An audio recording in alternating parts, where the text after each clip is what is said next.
Okay, so we ended before the dinner break, and I hope everyone enjoyed their dinner, at the concept that if there is no victim, if no actual wrongdoing has taken place resulting in harm to someone else, there is no crime. And many people are, being jailed for victimless crimes that they've actually never harmed another being, and yet their freedom has been taken away.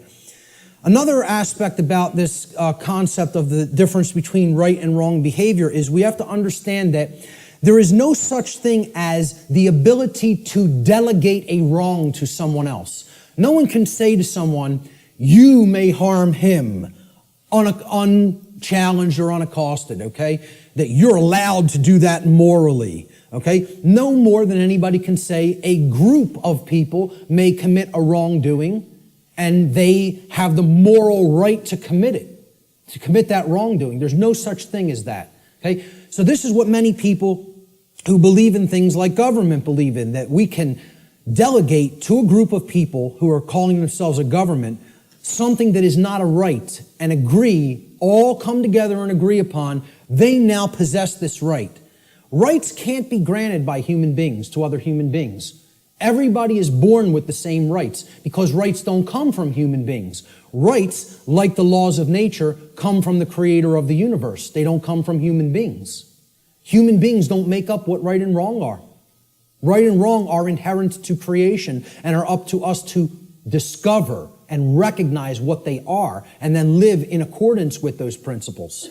So if a specific action is not a right for any individual, that action cannot be, quote, delegated, granted, or licensed to any other individual or group and magically called a right. It does not become a right. If it's wrong, it remains a wrong, no matter how many people believe they can do it or delegate it or otherwise. Similarly, a right can't be turned into a wrong. If it's a right and you're not harming somebody by doing it, somebody can't magically say, well, that's a wrong and you're not allowed to do that. And yet we have things that go right hand in hand with that, and it's called government. An action that is a wrong would forever remain a wrong under natural law. So how do we know what rights are? Part of knowing rights is understand that natural law, the difference between right and wrong, always holds true regardless of a population's belief system. Like natural law being in effect, the difference between right and wrong are not dependent on anybody's belief. They are eternal truths that need to be understood. So this means it does not matter how many people agree that a wrong can be turned into a right or that a right can be turned into a wrong. Such things can never be done in reality. We can believe we can do that and act like that, but in reality, it cannot actually be done. A right forever remains a right, a wrong forever remains a wrong. People can only believe that they can claim such reversals and that this will magically make it so. Unfortunately, most human beings erroneously believe that it is morally possible for them to create and delegate rights, quote unquote, which do not exist, or to take away actual rights from people which do exist. They believe we can do that. So when in doubt as to whether an action is or is not in harmony with natural law, the visualization exercise that I always ask people to do is to imagine a scenario of a planet, a world, where there is only two people, where only two people exist on an entire planet, okay? If the behavior in that circumstance, in that visualized instance, is either a right or a wrong in that instance, it remains a right or a wrong in any size population, regardless of how many people may believe otherwise. Okay? So if a right is a right for one person to do toward another, okay, or if it's a wrong, the action is a wrong for one person to take toward another, population is irrelevant. People will say, well, yeah, if there was a couple of people, that would be okay. But if in a world of 7 billion people, we can't let people do that. Well, this has nothing to do with what right and wrong is. As if they're changeable. Let's look at this scenario. So there's our world, and there's two people, okay? Two well-groomed businessmen. And we're going to look at an instance. Let's look at taxation, the concept of taxation. Is taxation of any kind a right or a wrong? Is it morally acceptable and justifiable, or is it something that is actually a wrong? So let's look at what taxation really is. And again, we're not going to euphemize. We're going to talk about it straight on. So here's what taxation is. It's not what I believe it is. I'm getting down to the heart of the matter and describing what it actually is. Taxation is the claim that a specific group of people who call themselves government have been given a, quote, right. They've been delegated a right, okay? We've written down a law, and we say this people calling themselves the government and the IRS have a right to do this particular action, this activity, okay? This behavior. They've been given a right to confiscate, unwillingly, I might add, an arbitrarily chosen percentage of the product of another individual's labor. Now let me just start with this, right? If you ask anybody, how many are you going to voluntarily pay more taxes? Nobody will raise their hand. And you say, why not? Well, because I could barely afford to pay the ones I'm paying now, and I don't want to volunteer any more money toward that endeavor. Quite frankly, I want my resources for myself to use as I see fit voluntarily. But if the government then said, well, your taxes are going up by 5%, how many people would pay them? Most people would. Because subconsciously or consciously, they recognize they're under coercion. They're actually under duress. They're being told that if they don't give this at the command of the people who are confiscating it, that some form of violence will be conducted upon them, whether through the form of fining them and saying, we're going to take more of your resources, whether by saying, we're going to throw you in a cage and make you stay there for as long as we say you need to stay there, okay? Or by actually conducting actual physical harm upon them. So, again, we're saying that this quote-unquote right is given to individuals who call themselves government, and then they have the right to confiscate this arbitrarily chosen percentage of the product of another individual's labor.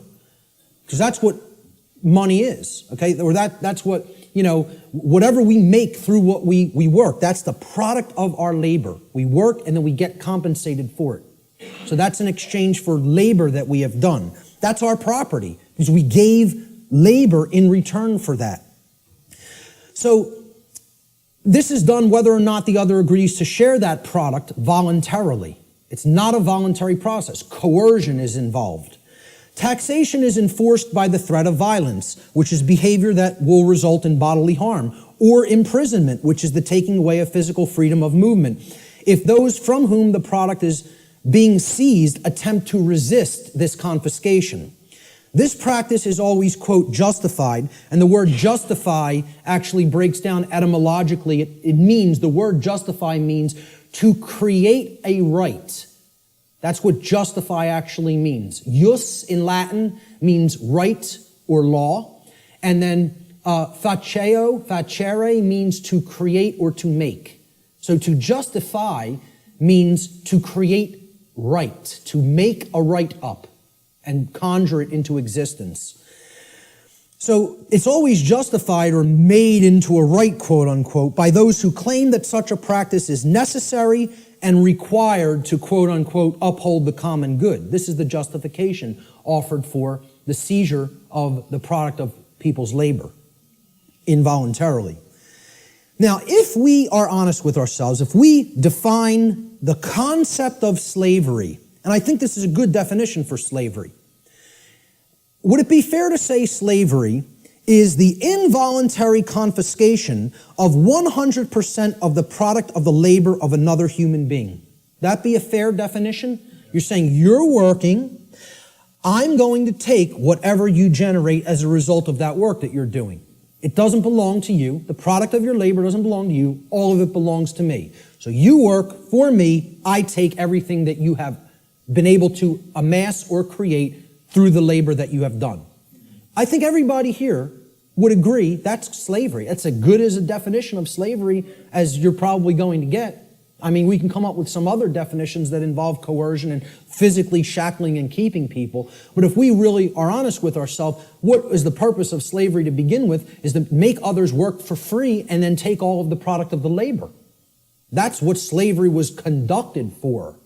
Okay? So, if we're defining slavery as the involuntary confiscation of 100% of the product of the labor of another human being, we should be able to clearly see that there is no magical percentage to which we could lower this number that would no longer make it slavery. So I ask people, if the person who's saying I'm going to confiscate 100% of your labor and keep it for myself would say, well, I'm going to take 75%. I'll take 3/4. You can keep 1/4 of what you've created. Would that no longer constitute slavery? And I don't care what you say I'm going to use the 75% for. Okay?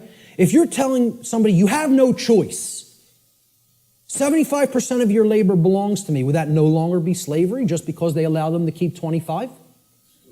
Okay, let's lower it to 50. Is it still slavery? Okay.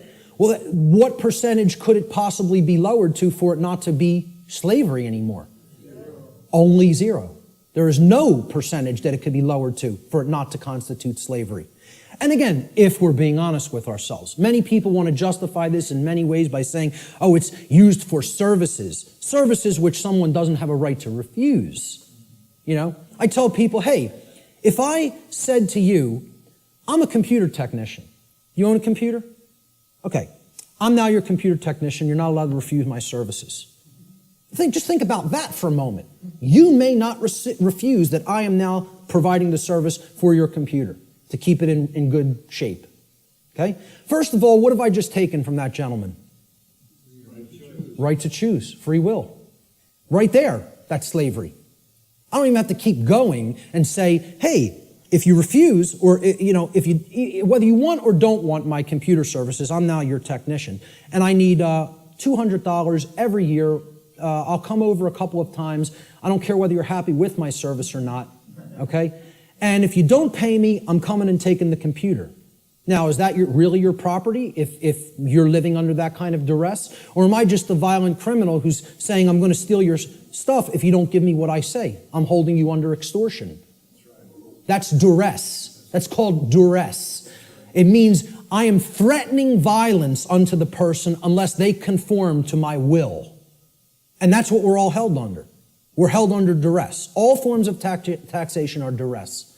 It is a master class telling people you have no right to refuse the arbitrarily set confiscation of your labor that I deem is going to be necessary for what I say it's necessary for. So how could you possibly claim that your home belongs to you if you're paying something called a property tax? That somebody is saying, for the services we provide in this community, you must pay us this percentage, and if you don't pay it, your house is going to be turned over to the government. And it's, you know what that's called? There's a term for that, okay? When a society doesn't actually have true private property ownership rights, and a higher class of masters actually owns the land and owns the property and only allows the peasant class to live upon the property for as long as they pay tribute to the master class, who can tell me what system of government that is? That's called feudalism. And that's the United States government and just about every government on the earth. You live in feudalism. There's no such thing as democracy. There's certainly not a constitutional republic, that's for sure, okay? The de facto state of government, which means indeed, in action, is feudalism. And feudalism is just another euphemism. It's a euphemism for slavery. Okay? Because slaves aren't allowed to own property. Slaves aren't allowed to keep the product of their labor. You know? That's all it really is. If we're being honest with ourselves. Once again, there's my catchphrase for this section. Okay? We want to euphemize it, justify it, call it something else. Right? I said this to that New Age woman at the UFO conference. And she said, again, I prefer not to see it that way. Well, you're not being honest with yourself. You're lying. It's called lying to yourself. That's what cognitive dissonance is. It's called lying to yourself. Okay? So, If we're being honest with ourselves, taxation's merely a euphemism for theft, violence, and slavery, the practices upon which it is actually based. And since no individual anywhere on earth has the right to claim ownership of the product of another's labor, such behavior can never be, quote, delegated to a group of people and called a right. Therefore, it follows logically that all forms of taxation, I don't care what they are, excise tax, property tax, gift tax, inheritance tax, income tax, I don't care what form it is, taxes on corporations even, okay? All forms of taxation are always wrong according to natural law because they are all based in the destruction of free will, they are based on coercion, and they are ultimately based upon violence, all of which are wrongdoings, all of which are forms of theft, and all of which not one individual has the right to perform upon another. And this is what people want to justify and believe can be magically turned into a right, just because they want to euphemize it and call it taxation. Let's look at another example. Prohibition, one of my favorite, it's one of my pet peeves, okay? I'm big into health, into eating right, okay? I'm huge into juicing. It's one of my favorite things to do. Purification of the body is part of purification of the mind, all right? But I'm going to tell you, I'm 100% for anybody being allowed to put anything into their body because they own their body. If I want to break up this remote control in little pieces and eat it with a sprinkling of pepper, then that's my right to do so, regardless of what the chips may do to my intestinal tract, okay? There's a reason I have the right to eat this remote if I want to. You want to know why? My body is my property. It belongs to me. Now, we did this in the natural law seminar. We asked people, do you own your own body?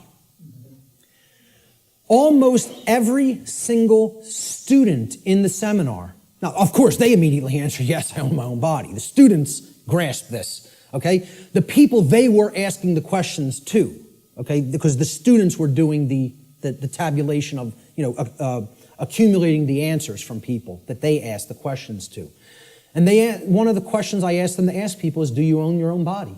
Almost every student in my first natural law seminar, when they asked people if they own their own body, they came back to the next class and almost every student said, almost everybody they asked that question to paused for a long time and thought about it.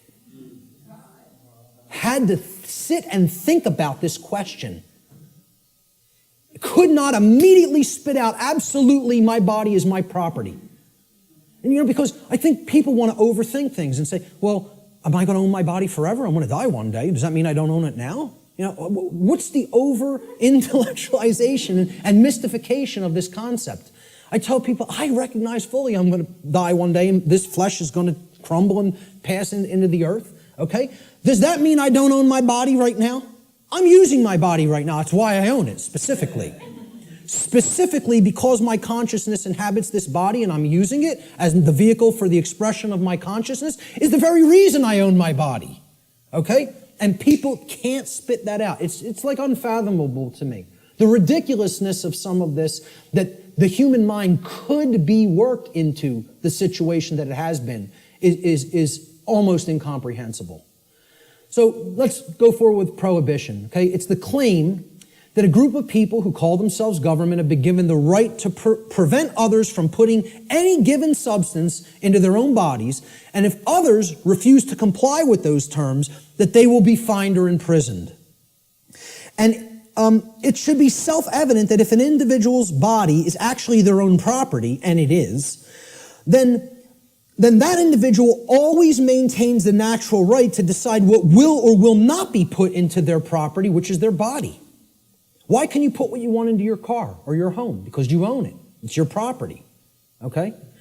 Technically, it should be. I mean, technically it isn't really, but my whole point is nobody else can tell, no other individual can tell you what you can and can't put into your home, okay?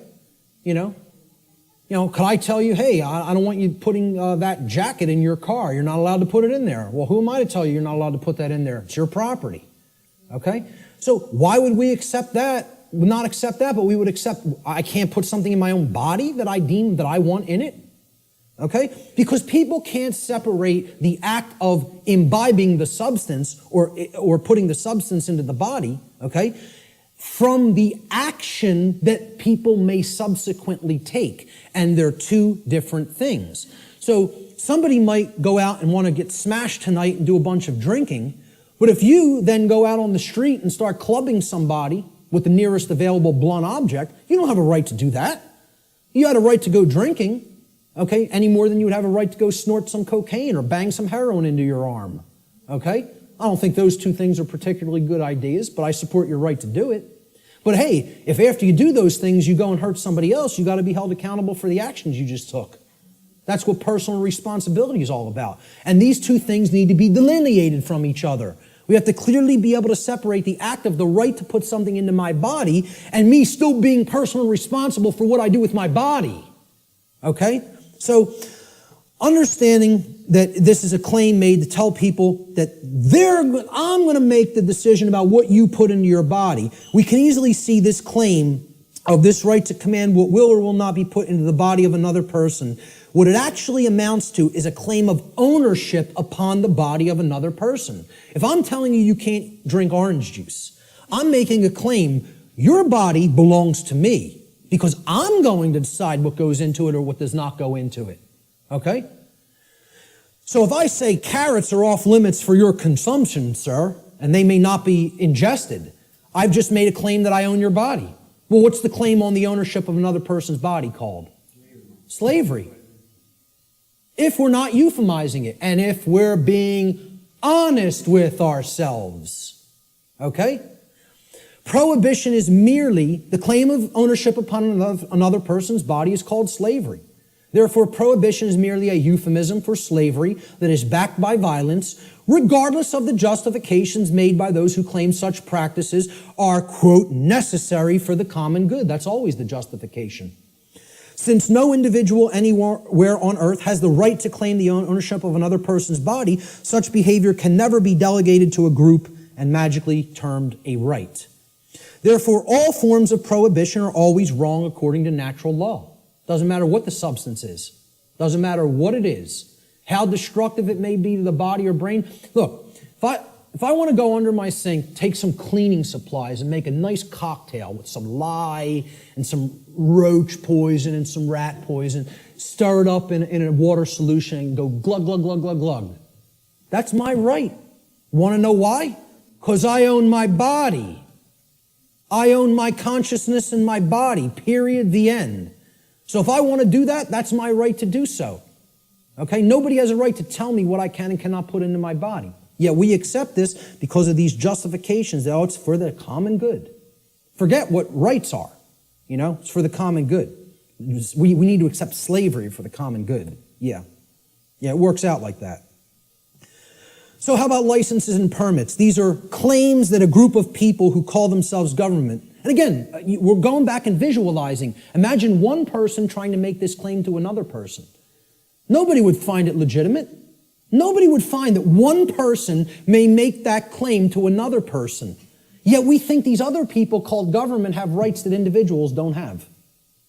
That's what we think. That's called mind control. Mind control is getting people to accept some people have rights that other people don't have. That's what it is. You know? So go back to that visualization exercise. Can one person make that claim over another and have it be legitimate? Of course not. So if nobody has that right, how could that right be delegated to somebody else? It can't. Licenses and permits, they're claims that a group of people who call themselves government have been given the right, quote unquote, the right to prevent others from exercising specific behaviors, even if such behaviors cause no harm to others or their property. Unless those others petition, meaning beg, or pay the government for permission.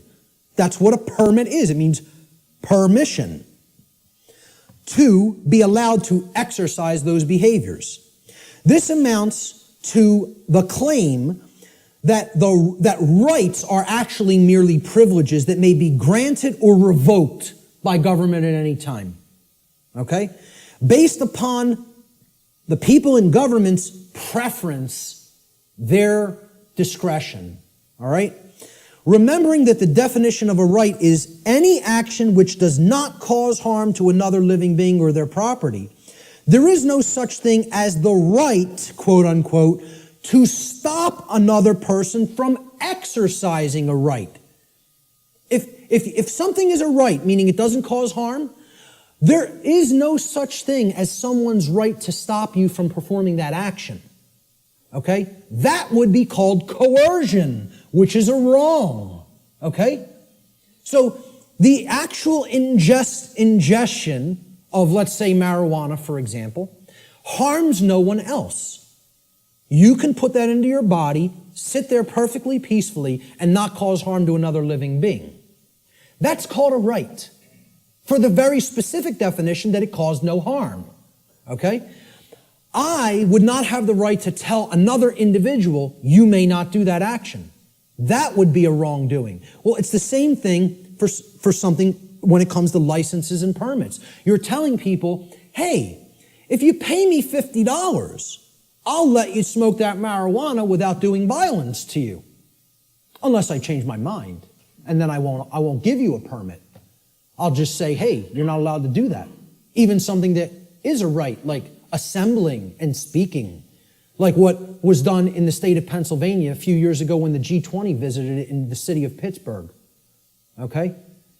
The city telling people, we have revoked the right to assemble and speak and petition for grievances. You don't have the right to come and speak. No protests will be tolerated or we'll hit you with sound and water cannons. You know? And people just laid down and accepted it. The whole city of Pittsburgh. You know? Because, we're going to go and ask them for a permit. And they just said no. Nope. You don't have that right anymore. We find you on the street, you're getting blasted with a sound cannon and deafened. Some people went permanently deaf. Permanently deaf. Lost their hearing from what happened in Pittsburgh, Pennsylvania. You see the stuff that was happening in, it wasn't Egypt, where they were hitting people with water cannons recently and killing some of them. It was in the Middle East somewhere. Turkey, correct. You know? Hitting people, some people died getting hit in the eye with such pressure it hits the brain. People were dead from water cannons. They call these non-lethal weapons. Because they're telling you, you may not speak. You may not assemble. We're going to revoke that right, really. See, there is no right to stop someone from exercising a pre-existing right. That's you making the claim, I own your rights. That's what that's really doing. That's saying, I'm God, I get to grant what a right is or revoke what a right is at any given time. It's basically what it is. It amounts to someone claiming to be God. The claim over the rights of another person is called slavery. Even more so, it is the claim to be God. The claim that the rights of another flow from you. Therefore, licensing and permits are merely other euphemisms for slavery, regardless of the justifications made by those who claim such practices are, quote, necessary for the common good. Since no individual anywhere on earth, no single individual, has the right to claim the ownership of another person's rights, such behavior can never be delegated to a group and magically called a right. Therefore, all forms of licensing and permits, according to natural law, are always wrongdoings because they are always based in coercion and the theft of someone else's rights. So again, that's the visualization exercise. There's 3 quick examples. You have to envision there's only 2 people. Would one person have a right to conduct that action against another? If the answer is no, the right cannot be, there's no such thing as calling it a right and delegating it to other people and telling them now you're allowed to perform that behavior. It's always a wrongdoing. But people, because of this idea, this mind control called government, want to believe that that right exists, that we can delegate something that is a wrongdoing. Force versus violence. We need to understand that these concepts are complete opposites of each other. They are not the same. The terms should never be used interchangeably with each other because not only are they not even remotely similar, they're direct, diametrically opposed opposites. Let's look at the difference. They're often spoken about as if they're the same, and they're used interchangeably, when in fact they are actually diametrically opposed to each other. Force, the definition of force, is the capacity to do work or cause physical change in the physical world. Okay? For any change to be created in the physical world in any capacity, force must be used and applied. There's nothing you can do that doesn't require force if you're going to make a change happen in the physical. Okay? So, to set up this equipment, force was required. We had to lift it, we had to set it up, we had to plug in the cables. Force is required to do all those things. It's the capacity to perform physical activity, physical work. Okay? Action, force is actually action which is in harmony with morality and natural law, because the taking of it, the usage of it, doesn't violate rights of other people. So as soon as you're stepping over the line into coercive usage of force, that becomes violence. The initiation of force for coercive reasons, for coercive applications, becomes violence. That's what makes it violence. Force itself is not violence. As such, force is action which one always possesses the natural right to take, and this includes the defense, the physical defense of someone's person, their body, against the act of violence. Force may be applied in that situation. When you are accosted with violence, you do reserve the right to use physical force defensively against such an assault. Violence, on the other hand, and this is the key to keep in mind with violence, it is the immoral initiation of physical power to coerce, compel, or restrain unrightfully. No one has the right to ever enact violence, because violence is always starting it. Initiation, that's the key word there. It's the immoral, the unrightful initiation. So, teachers in schools will, if there's a skirmish that happens between a couple of male students one day, they'll say, it doesn't matter who started it. All that matters is who started it. All that matters is who started it. All that matters. Because the person who actually conducted violence is the person who struck first. They initiated the immoral use of physical behavior, of physical force, physical power to coerce, compel, or restrain.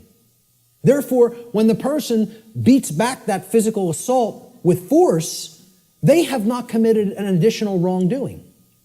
Okay?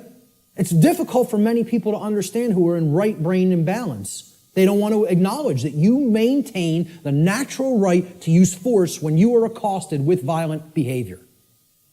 If someone just came up to me on the street and started swinging, okay, because they want something I have, or just because they don't like the look of me for whatever reason, they don't have the right to do that. If I replied by beating back their attack with sufficient force to put that action down, how many wrongdoings would have been committed? One. Correct. One. Not two. One. Because I maintain the right to defend myself with physical power, with physical force when necessary, when violence, meaning someone else started the immoral behavior. That's what matters, the initiation. Who started it is all that matters. All that matters. And again, it's a very difficult thing for the ego to comprehend. The ego doesn't want to hear that. It's been conditioned so long that responding with force is also violence. We are verbally and mentally equating these two things, and when in fact they are actual complete opposites. Okay, if a kid got hit by somebody else in a school, and then that other kid maybe said once, stop what you're doing, and then when the other kid wouldn't stop, he punched him and knocked him out. Okay, I would ask other people, who struck first? And if the kid lying on the floor struck first, I'd say you got what you deserved. That's it. Because that person had a right to defend themselves. You had no right to strike him. You initiated the violence. He responded with defensive force. Many people don't want to hear that because they're very conditioned. And I'm not saying you have to do that. You also reserve the right not to do that. But the right does exist. Both things, both rights exist. You would have the right to not respond with physical force, but you would have the right to respond with physical force. See, that's a free will decision that the person has the right to choose between those actions. I don't even look at either one of them as the high road. You know? Personally, I think if somebody keeps beating somebody and keeps conducting violence to them, and the other person keeps accepting it and never rebels against it and never uses any force to put it down, I almost look at that as the low road. I'm not a pacifist. Not a pacifist. Okay? I am 100% about non-violence, meaning don't initiate harm to other people. Don't start it. Don't start none, won't be none. In street lingo. That's how it really is. Okay? But if somebody else starts it, they're asking to be put down with the amount of physical force that is required to put down the act of aggression. Violence is coercive action. See, that's the key. It's always coercion. Saying, you're going to do what I want you to do, or then I'm going to strike. Then I'm going to commit the act of violence. It's coercive. It's action which is always in opposition to morality and natural law for the very reason that it involves the violation of others' rights. That's why it's called violence. It's a violation. The act of violation it resulted in violence. Your rights have been violated. That's why it's called violence. It's the same root word. Violence is action which one never possesses the right to take, ever. There is no such thing as the right to commit violence. Doesn't exist. Because violence is the immoral initiation of physical power to compel, coerce, restrain, which no one has the right to do. No, you don't have the right, no one does have the right to initiate that type of action. Force, on the other hand, there is a time and a place to exert that force in a defensive capacity. All right, so we'll talk about that here. This piece of trash comes up to somebody on the street and says, give me everything that's valuable. I want your shoes. Oh, they're leather? Take them off. Take the wallet out, all the jewelry. Give me your purse. Give me your wallet. Okay? It's called a thug. Nobody would believe he has the authority or the right to do that, and we would have the moral obligation to obey this criminal. You know, if the criminal started calling himself government, we might start believing him. Right? But let's say somebody on the street saw what was being done, took out their own 9mm and blew this guy away. How many acts of violence were committed? One. They would look at it like that. But what I understand. But again, that's somebody saying, I prefer not to see it that way. Well, again, perception and reality do not really align in many cases. They're not the same. That person is incorrectly perceiving what is. They're not seeing the truth. And many people don't want to hear that that's the truth because they're very conditioned and they are very well-behaved slaves. You know, as harsh as that is to say. They don't want to understand that the inherent right to use force against violence exists and is always our right. Always. Now, I'm not telling you go out and immediately do that either because the perception is so screwed up in the body of humanity that the majority of people don't believe that would be a right. And they'll persecute you for doing it. You see, the self-defense principle is continuously being eroded. Human beings possess the natural right to defend themselves from violence with defensive physical force. A person who is accosted by violence possesses the right to stop the person who is conducting the violence from continuing to do harm to them with any amount of force that is necessary to stop the attack or the assault, okay, up to and including deadly force. I would say, if you want to be nice about it, give the person one verbal warning to stop. Say no once. After that, it's on. That's it. And that's really my policy. Okay? That would be my policy on the street with an individual. The problem is here, the so-called authorities of the government, like you say, don't want to see it that way, and they're constantly trying to take this right away from somebody. They're constantly trying to say, no, we own the monopoly on the usage of force, and all you may do is wait and be accosted and assaulted until one of us shows up. Well, you know what that's called? It's called a big crock of bullshit, is what that's called. And it shouldn't be accepted by anyone who has any common sense. Shouldn't be accepted by anyone. Unfortunately, again, like I said, people are very, very well conditioned. And they think that this is an example of two wrongs don't make a right. There's no two wrongs committed there. There's one wrong committed, and then there's a right that is being exercised. Big difference between exercising a right that involves the defensive use of force and committing a wrongdoing which involves the initiation of violence. And people got to get clear on this. They have to get clear on it. So the question becomes, does violence magically become a right when it's conducted by government?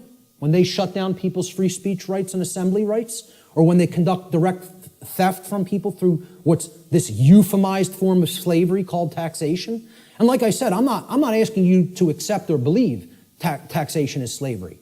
I'm telling you, if you don't understand that, you're wrong. I don't care what you think. I'm telling you it is that way in truth and in reality. Taxation, slavery. Shutting down of people's rights is slavery. Telling people what they may or may not put in their body is slavery. It's not my perception. That's what is. Okay? And that's what we're accepting as a people. We're accepting that. These people have no more right to do it than any other individual would. And this concept brings us to the way I try to define and explain to people what real spiritual enlightenment is. Because what the New Age community is telling you that an enlightened being looks like is equally as a big crock of bull of what people who don't understand the self-defense principle believe. Okay? Enlightenment is not what this New Age nonsense community is trying to tell people that it is. All right? It's not about not taking action and sitting under a tree and meditating until you're magically enlightened. Okay? Enlightenment means knowing what's going on around you. Enlightenment means knowing what's going on within you. Enlightenment means truly knowing the true objective difference between right and wrong and living that in your life on a daily basis. Enlightenment means not aggressing upon your fellow human beings, but not agreeing voluntarily to be aggressed upon by them either. Okay? There's two pillars, two dynamics that go hand in hand with real enlightenment. I call this the two pillars of enlightenment. Okay? So here they are. The first pillar is the sacred feminine principle. This has been called the non-aggression principle. All right? It is the simple law of don't engage in violence. Or, quite simply put, don't steal. Don't steal. We talked about that. That's what all spiritual law can be boiled down to. Don't steal from other people. Don't take what isn't yours. Don't take life that isn't yours. Don't take property that isn't yours. Don't take rights that aren't yours. They're the property of others. Respect their ownership. Okay? Most people can grasp this pretty readily. Okay? And even in the New Age movement, they grasp this. In other words, don't immorally initiate non-rightful use of physical power to coerce, constrain, or compel the rightful physical behavior or free will choice of another sentient being. Respect other people's free will, their rights, their property, their life, period. Real simple. It's the golden rule. Don't do things to other people that you don't want done to you. I always state it in the apophatic, in the negative.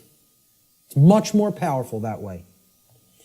But there is a second principle, a second pillar or tenet of enlightenment, if you will. This is the sacred masculine principle. This is what religions of the world, whether they be government, organized religion of different regions of the world and cultures, the New Age movement, all right, this is what they are seeking to suppress. Because religions are right brain modalities. They're right brain methods of mind control. Just like government, who thinks it's a monopoly on the physical use of force, that's a left brain imbalanced mindset. All right? The second pillar of enlightenment is the sacred masculine principle, which is also known as the self-defense principle. Your body's your property, you have a right to defend it when it comes under attack by violence. This principle states, sentient beings have the inherent right to use force to defend themselves from violence conducted upon them by another. This is the part many people don't get. That's why we're not rebelling against our slave keepers, our slave masters who are masters of other people in their own sick, distorted, psychopathic minds and are nothing but thugs and criminals that people magically believe have the moral authority to continue to do what they're doing just because they euphemize slavery and call it government now. That's the sacred masculine principle. There is no such thing as an enlightened being that doesn't fully grasp both of these principles. Anywhere. Never has been. There's no such thing as half measures. You got to get them fully, both, or you're not there. And that's the problem. We're not all the way there. If people were already there, they wouldn't be tolerating what we're putting up with. More aggression against people's rights is being conducted in this country than when the founders of this nation actually separated from England. And they would have been horrified. I tell people, look, not to get nasty, but I tell people, if the founders of this country could magically come back to life somehow and see what's going on in this country, they'd take a piss on people. That's what they would do. That's how much disrespect they would have for what we're putting up with. Again, just to say it the way it really is. That's what they would want to do to us. Because they would tell us, we warn you about all this. We warn you about it all. And you know what you did? You ignored it. Ignored it. So what did all those people who died in that revolution die for?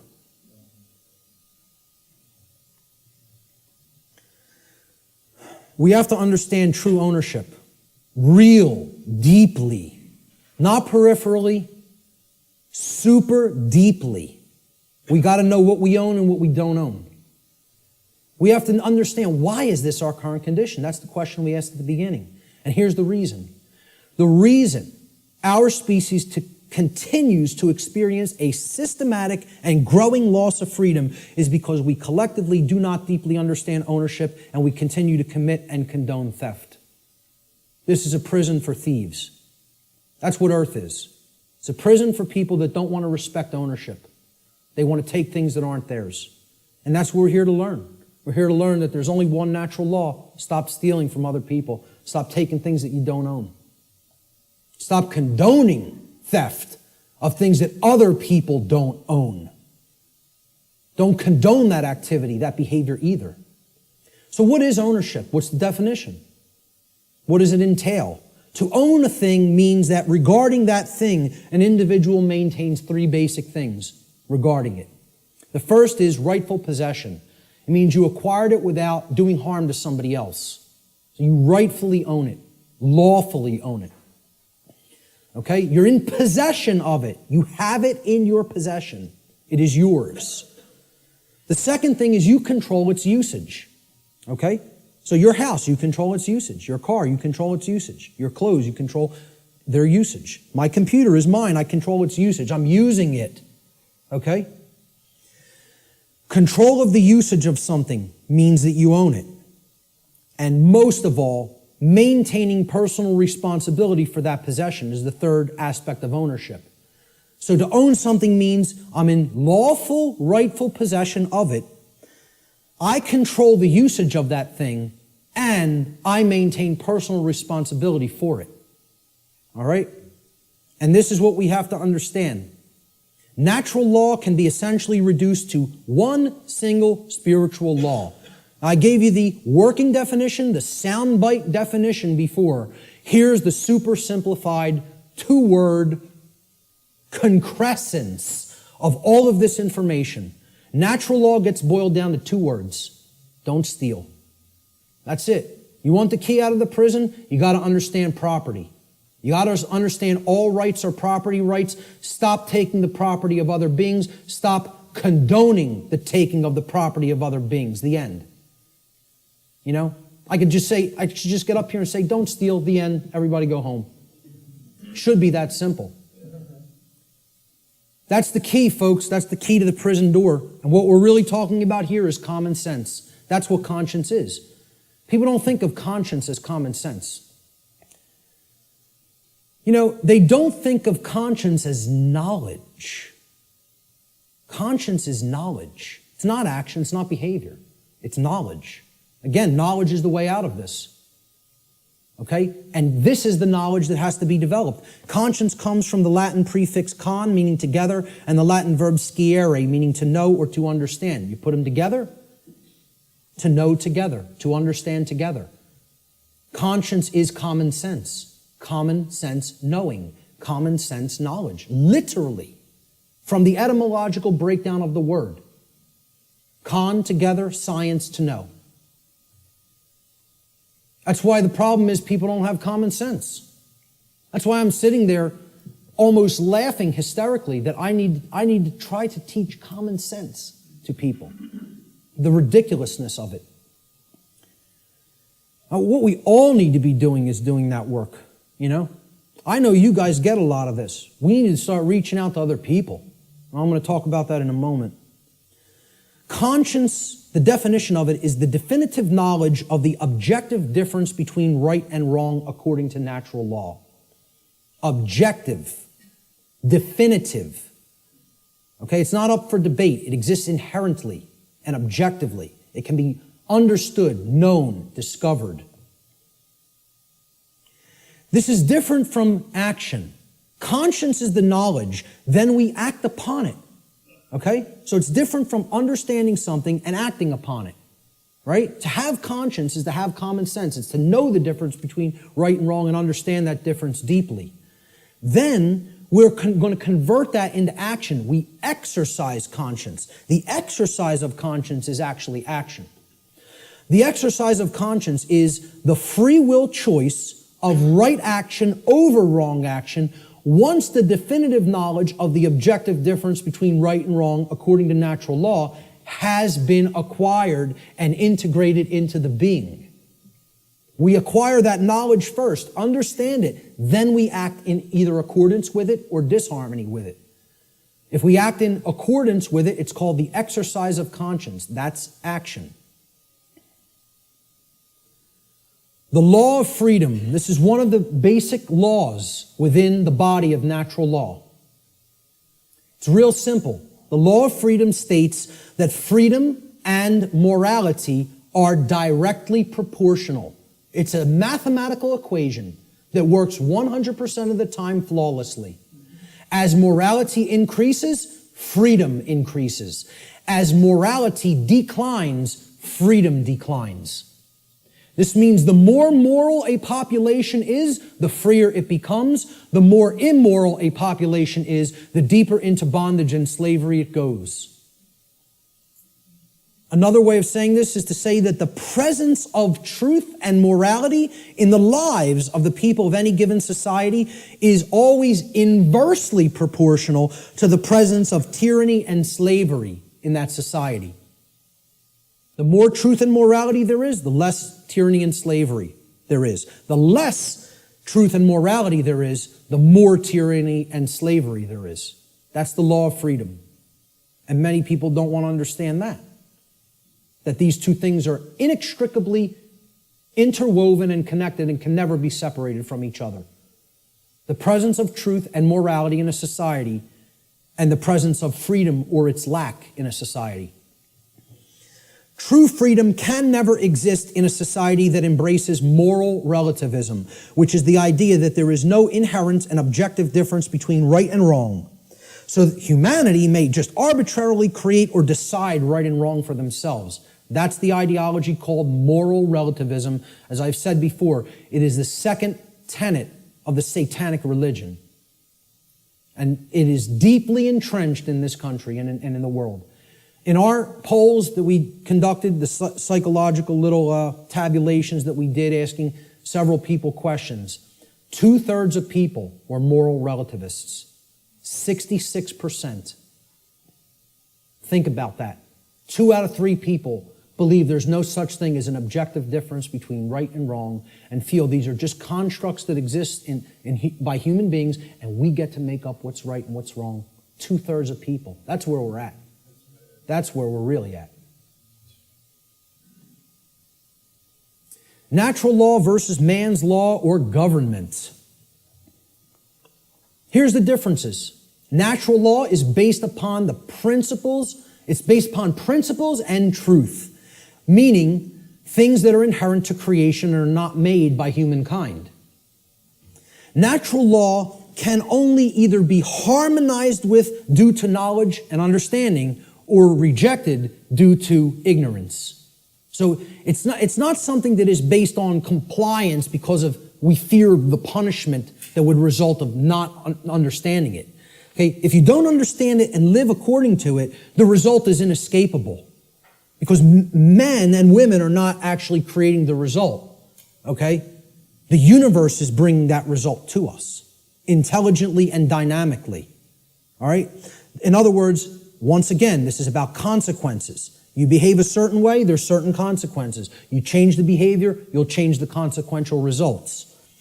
Natural law is universal, which means that it exists and applies anywhere in the universe regardless of physical location. There is no place you can go in the physical universe to escape natural law. Let me know if you find a way out of this universe and into another where natural law no longer applies, and we'll take a look at it together. But until you figure out the way out of this universe and into a place that's not governed by law, you're bound by natural law. Okay? Natural law is eternal. It will exist for as long as the universe exists, and it is immutable. Exists and applies for as long as the universe exists and cannot be changed by anything humanity is capable of doing or any other species in the universe is capable of doing for that matter. Man's law, on the other hand, let's look at how this contrasts with natural law. It's not based on principles and truth, it's based on dogmatic beliefs that are programs that are running in the human mind. These are constructs of the mind that operate like programs. Man's law is complied with due to the fear of the punishment that will be conducted upon people who attempt to not comply with it. It's most of the only reason people ever comply with the law of man. And that's a very low state of consciousness, fear. That really is only going to get you all the negative things that we say we don't want if we're in that vibration. Man's law differs with location based upon the whim of legislators, like prohibition. Well, I'm allowed to smoke marijuana in one state, and then I could be jailed for it in another. My freedom could be taken if I cross this imaginary line. Okay, I'm a gun owner, okay? If I take certain weapons that I own across an imaginary line, I could be jailed for years. But over this side of the imaginary line, it's okay. And you're just exercising a right. Hey, over here, it's morally wrong. We'll cage you for it. Over here, yeah, you're allowed to do that. You can have that high-capacity magazine. But over here, you're going into a cage for it, just by crossing an imaginary barrier called a state border. And people think that makes sense. They think the moral relativism of man's law makes sense. They actually believe something can be moral in one place and immoral in another place. You know? That's cognitive dissonance. That's holding two contradictory notions in the mind simultaneously and accepting them both when they're clear contradictions with each other. It's called lying to yourself. Let's be honest about what it really is. It's called lying to yourself. Man's law changes with time based upon the whim of legislators, which is also moral relativism. Prohibition in the 1920s. Oh, it was legal to possess and consume alcohol. Then for years it became illegal to do so. Then it switched back to becoming magically moral again. We won't cage you for doing it. Well, it changes over time based on our preferences and likes and dislikes. Yeah, we get to make up what law is, what right and wrong are. It's called moral relativism. All right? And it's one of the tenets of Satanism. So what does this mean for the law of man, actually? You know, that people seem to have so much respect for. You know, oh, we're a nation of laws written by men. You know, we don't give a damn about moral law. We don't really give a damn about what's right and wrong. You know, but we have so much respect for the law of man, which people actually believe is somehow based in morality, when it's nothing of the kind could be further from couldn't get any further from the truth than that. It's based in moral relativism, which is about the whims of the legislator at any given time or place. You know, you listen to certain forms of music in certain countries in the Middle East, you could be jailed for years just by putting a certain song on. Imagine this. And we would think that's unacceptable and deplorable. Yet we think, you have this 30-round magazine here. This state only allows 10 cartridges to go into a magazine. I bring the physical object, even if it's not loaded with any ammunition, into another state. I can be put in a cage. Physical piece of plastic. You know, it's just total nonsense. Either something is a right and you're allowed to own it and you need to be responsible for it, or it's not a right because you're harming somebody. You know, it doesn't get any simpler than that. So what's this all mean for man's law? In light of natural law, what does it mean? To understand natural law, what does that mean for the laws of man here on earth? What it actually means, it's simple if-then logic to apply. If a particular man-made law is in harmony with natural law, then it follows logically that it is redundant. It is stating the obvious. It is stating what is already known. It's like saying, I'm going to write down, yes, during the day the sky refracts a blue frequency.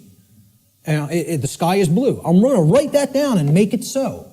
Well, it's redundant. It's self-evident. You can go out in the sky and look at the natural color of the sky on a clear day and see what the frequency is with your own eyes. No, you don't need to have it written down. Okay? It's a redundancy. So if it's in harmony already with natural law, it's stating a truth that is already there. It's an inherent truth. It's pre-existing. It's self-evident. Therefore, the writing down of that concept and calling it a law is irrelevant and unnecessary. Now let's look at the opposite. What if something that man writes down as a law is in direct opposition to natural law? So if a particular man-made law is in opposition to natural law, it follows logically that it is both false, meaning that it is incorrect. Okay, that's what natural law is. It's based in truth, that which is. And it's also immoral. Because if it's not based in natural law, it means that it is doing something that is actually harming somebody by taking something from them that doesn't belong to you. Like taxation, like permits and licensing, like suspending rights that do already exist, etc., so forth. All right? So, therefore, it's wrong, and it cannot be legitimately binding upon anyone. You can't write down a wrong and say, this is morally binding upon you, even though it creates harm, it causes harm, yet you must follow it. You know, and people believe this. We asked in the natural law seminar, how many people believe that if a law is passed and it restricts a right that you feel you have naturally because that action that it's saying you may not do causes no one else any harm? Do you have any moral obligation to obey that law until you could find a way to get it changed? And over 2/3 of people said, yes, you have a moral obligation to obey that law. Because these people have the moral right to issue commands and write down laws that constrain you, even if that behavior actually doesn't harm anybody and therefore is a natural right. You would still have to try to find a way to get that law changed. Nonsense. Nonsense. No one can be legitimately bound to a dictate of man that prevents somebody from exercising a natural right. It's called mind control, is what it's called. So in light of the differences between man's law and natural law, in light of natural law, man's law is both irrelevant and unnecessary, as it is either redundant because it is in harmony with natural law, or it is completely immoral because it is in direct opposition to natural law. This is a system of slavery that is not needed. There is equality under natural law, perfect equality. Everyone has the exact same rights. No one has any more or less rights than anyone else. Also, since rights are not created by humanity, and since they are the birthright of humanity, gifted to us by the creator of the universe, no human being or group of human beings is actually capable, in reality, of granting rights to anyone else, nor is any human being capable of revoking rights from anyone else. Everybody has the same rights. No one can make up a new right. No one can grant a right to somebody that is actually a wrong. Does not exist, never has existed, never will exist. This is an illusory belief system. All right? I'm not telling you people don't believe that can be done. I'm telling you in reality, in truth, it can never be done. Chris Leispooner phrased it pretty well. He said, government is nothing but men acting in concert. The morality and value of government, like any other association of men, will be no greater and no less than the morality and value of the men comprising it. Since government is nothing but men, its inherent, quote, authority to act is in no way greater or different than the, quote, authority to act of any individuals in isolation, like that example of two people on the planet. Government has no magic powers or, quote, authority that is not possessed by private individuals. Let he who asserts that government may do that which the individual may not do assume the onus of proof. That means the burden of proof, and demonstrate his contention. And you know what? There's nobody on this planet that can do that. Because when it comes down to it, if you're telling somebody else they may either commit a wrong against somebody else or prevent someone else from exercising a right, that's a lie. And that does not exist. Not in reality. It exists in a diseased mind is where it exists. Only in a sick mind is where that belief exists. You have to be imbalanced in the mind, in the psyche, to believe that that's true. It's a mental illness. I mean, that's what it really is. The word government, you break it down. People say this word every day almost, and yet they've never looked at the etymological roots of the word. It comes from the Latin verb gubernare. Once again, no V in classical Latin. No V, okay? So again, V's were rendered as either B's or P's in classical Latin language. So you could write this in what would be more modern Latin as gubernare with a V. But in classical Latin or ancient Latin, there is no V, so it would have been rendered with a B, gubernare. Now, what's the election of a governor called? It's called a gubernatorial election. Gubernatorial. Gubernare is in there, okay? Gubernare means to control. The verb gubernare in Latin means to control. The Latin noun mens, which is where the second part of the word ment is derived from, means mind. Okay? So you put these together, and the word government actually literally, from its etymological roots, means to control the mind, or in other words, mind control. Now, I'm going to put something else up here for a moment. The etymological origin of the English suffix ment, M-E-N-T, is often debated in this etymological breakdown, all right? And I've gotten stuff about this constantly, and I've told people I'm not interested in hearing about it anymore. I know where this comes from. I know why the creators of the English language made it so, made it like this, okay? It is overwhelmingly clear by people who have studied linguistics and the origins of words, okay, in English from ancient languages, that the creators of the English language deliberately chose the Latin noun mens, meaning mind, to represent or mean in English the state of or the condition of. And this was done in direct keeping with the first principle of natural law, as we've already discussed, the principle of mentalism, which demonstrates that in order for any particular thing, event, or circumstance, any state or condition to exist in manifested reality, as it currently does, which is known as the plane of effects, it must have first existed in the plane of causality or the mental realm, the mind. Okay? We've already looked at that principle of natural law. So, anything that ends in ment, the original etymological derivation means that it was made that way first by a state of mind which led to its creation in physical reality. Okay? Any word you can think of that ends in M-E-N-T, meaning the state of or the condition of, means it happened in mind first, and therefore it led to the state of or the condition of in physical reality. Okay? So, when I say that government means mind control, It literally does, and that is an accurate etymological breakdown. Okay? The word mens was deliberately chosen for specific reasons. And I just explained the reason of that meaning, the state of or the condition of. And many people want to hotly contest that. I'm telling you outright, they're wrong. They don't understand why that was chosen. Mens, meaning mind, was chosen deliberately to mean the state of or the condition of. Government is based on this illusory and false concept called authority. People think certain people are authorities, that they actually have rights that other people don't have. The right to command, compel, coerce, and tell people, this is right, this is what you're going to do, and if you disagree, I have the power to actually compel, coerce, or constrain you against your will.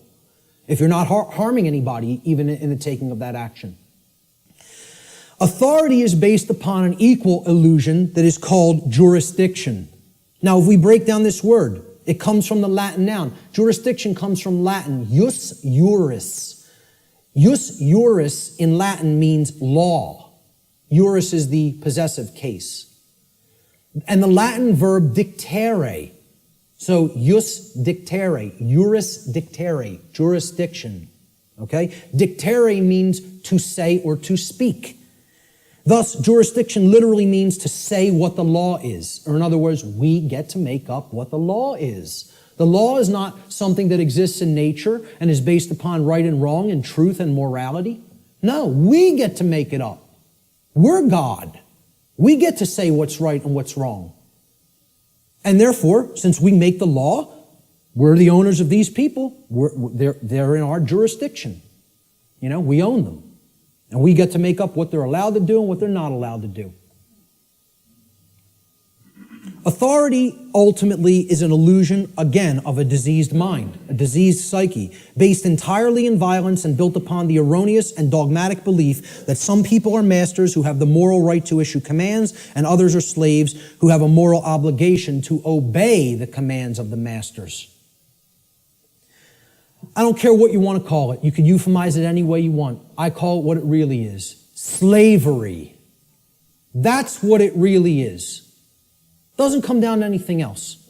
You can call it whatever you want, euphemize it, try to make it sound as nice or as pleasant as possible. It's all one thing. It's called slavery. It's always immoral and it needs to be ended. That's it. And we have to develop the knowledge and the courage to end it. The knowledge, the care, and the courage to end it. The belief in the legitimacy of, quote, authority, this illusory nonsense notion, is the belief in the legitimacy of slavery. Anybody who believes in that authority is legitimate and government is legitimate, whether they want to admit it or not, or know it or not, or understand it or not, I don't care what they believe. They are advocating the legitimacy of slavery. That's not my belief. I don't care who calls that my belief. I'm just looking right into the camera and saying this. Because I know the people in this room know that that's not my belief. I'm telling anybody who's listening to this, that's not my belief. That's eternal truth. Eternal truth. Okay? You believe in these concepts, you are a supporter of slavery. The end. That's how it really is. Not because I said so. Because that's how it really is. Okay? And that's called mind control. For somebody to believe that slavery is legitimate, you gotta be under deep mind control. You gotta be either that or a sick, psychopathic, absolute piece of garbage. Okay? One of those things or another is true if you believe in those concepts. And again, I'm not afraid to tell it to somebody right to their face like that. I don't care. I'm not here to serve truth, make friends, or be liked. I'm here to tell people what the truth. I'm not here to serve human beings, make friends, or be liked. I am here to serve the truth. Whether it will be accepted is not up to me. I'm doing what I'm charged to do by creation. Okay? Whether it's accepted is somebody else's karma, not mine. Ultimately, authority is the idea that man can become God and through, quote, jurisdiction, dictate the law. What the dark occultists of this world, who are behind ostensible governments in the world. You know, they set up all these institutions as temples, right? What this sick psychopathic priest class ultimately believes is they're going to become God. We're going to turn natural law on top of its head, and we're going to rule in hell. That's it. We're going to rule in hell. It's a religion. This is a religion. Okay, government's a religion. The concept of authority is a religion. Most people don't see it that way. And I mean religion in the term of false religion. Okay? It comes from the Latin religare. I laugh when I hear people say it comes from relegare or relegare, R-E-L-E-G-A-R-E, or relegare, okay? Which means to read over again, to go back over something that you've already read and read it again. It's the most ridiculous, nonsensical derivation I've ever heard for the word religion, to reread. I mean, please, let's put this to bed, folks. Religion does not mean to reread. It doesn't come from relegare or relegare. I can't remember which infinitive is used for that verb offhand, but it comes from religare, hence religion, R-E-L-I-G-A-R-E. All right? Relegare means to tie back, to hold back, or to thwart from forward progress by tying or binding. Tying up so that you can't move forward. That's what relegare is, and that is the etymological root of religion. Because a false religion is a system of control that is based in unchallenged dogmatic belief which keeps the mind in a prison in order to hold back the progress of consciousness. And that's where the bulk of humanity is at, in a brain cage. They're in the mind cage, okay? There is a positive connotation of religion. It also means to reunite with. And what we need to reunite ourselves with is the truth and common sense and natural law and a knowledge that there's no such thing as legitimacy to slavery. That's what we need to reunite with, you know? And then we'd be living with true religion. We'd be practicing true religion instead of fake religion. We got to stop trying to make our religion truth. And we got to start making truth our religion. That's what needs to be done. So what's the one true divide that exists in humanity? People say, oh, this is separation talk. We're all one. No, we're not. There is one true divide that does exist in reality. And here's what it is. The one true divide that separates humanity into two distinct types of individuals. The criteria for this divide is whether or not an individual believes in, quote, authority, and therefore believes that there is legitimacy to slavery. The two groups of people are the people who know slavery is never legitimate and people who believe that it can be legitimate. That's what actually separates humanity.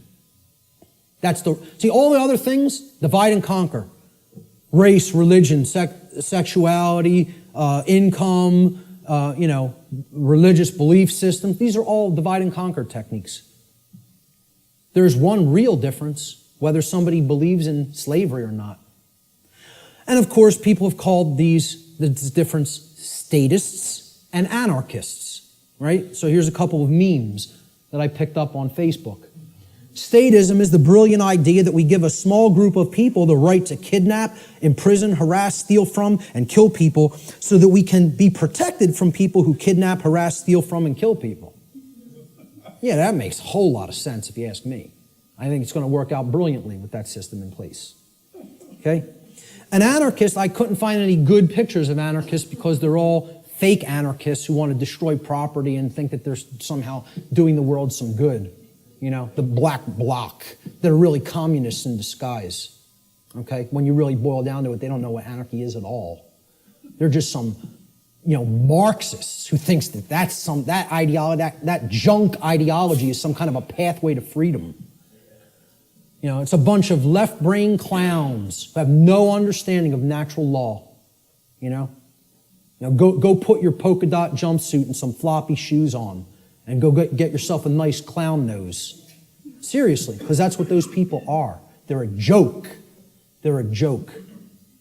They don't know the first thing about what freedom is. Not the first thing. Okay? So I was looking for good pictures of anarchists. So I was going to put, like, maybe myself, Larkin Rose, Freeman, Frater Rex, people who get all this stuff, who I personally like their work. Michael Tessarion, etc. David Icke. But I said, hey, let's put a meme up there that really expresses it. So I found this picture of Jesus, a meme that says, I'm an anarchist, but most of my followers are statists.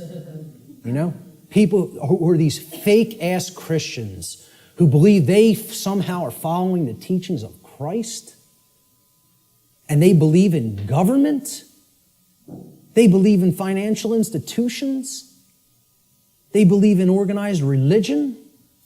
These are the three things that killed Christ, if you even accept the historicity of the event.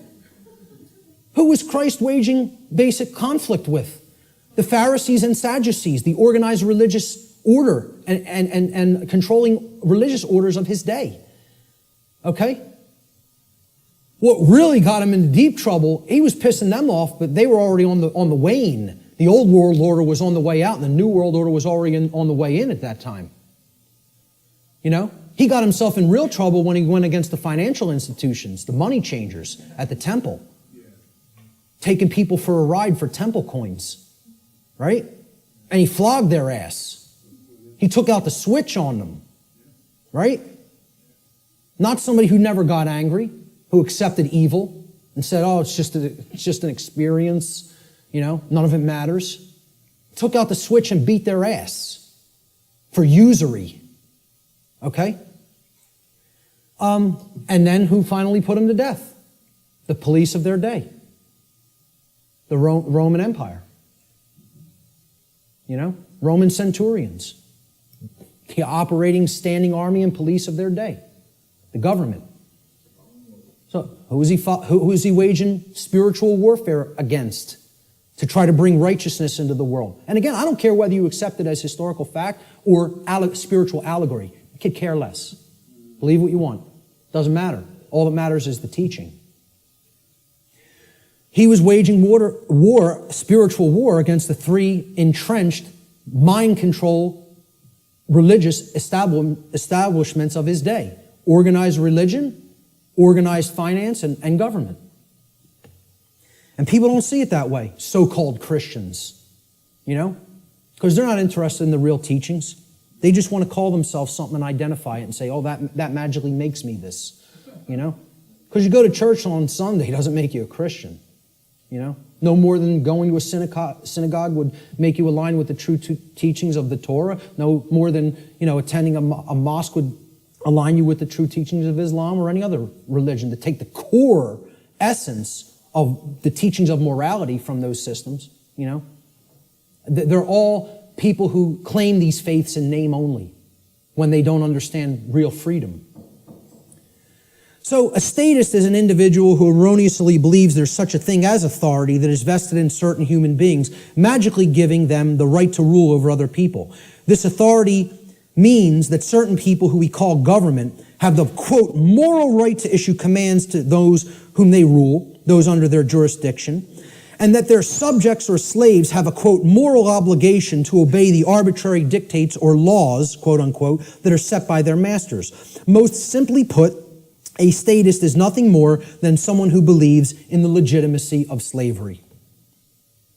Conversely, an anarchist, a true anarchist anyway, is one who knows that there could never be legitimacy to authority or government, because those terms are simply euphemisms for violence and slavery and coercion, which are always immoral and in opposition to natural law. Let's look at what the word anarchy really means. Again, you got to break it down. From the Greek prefix an, which means without or the absence of. And the Greek noun archon, there written in Greek script, which means master or ruler. And again, I mean externally.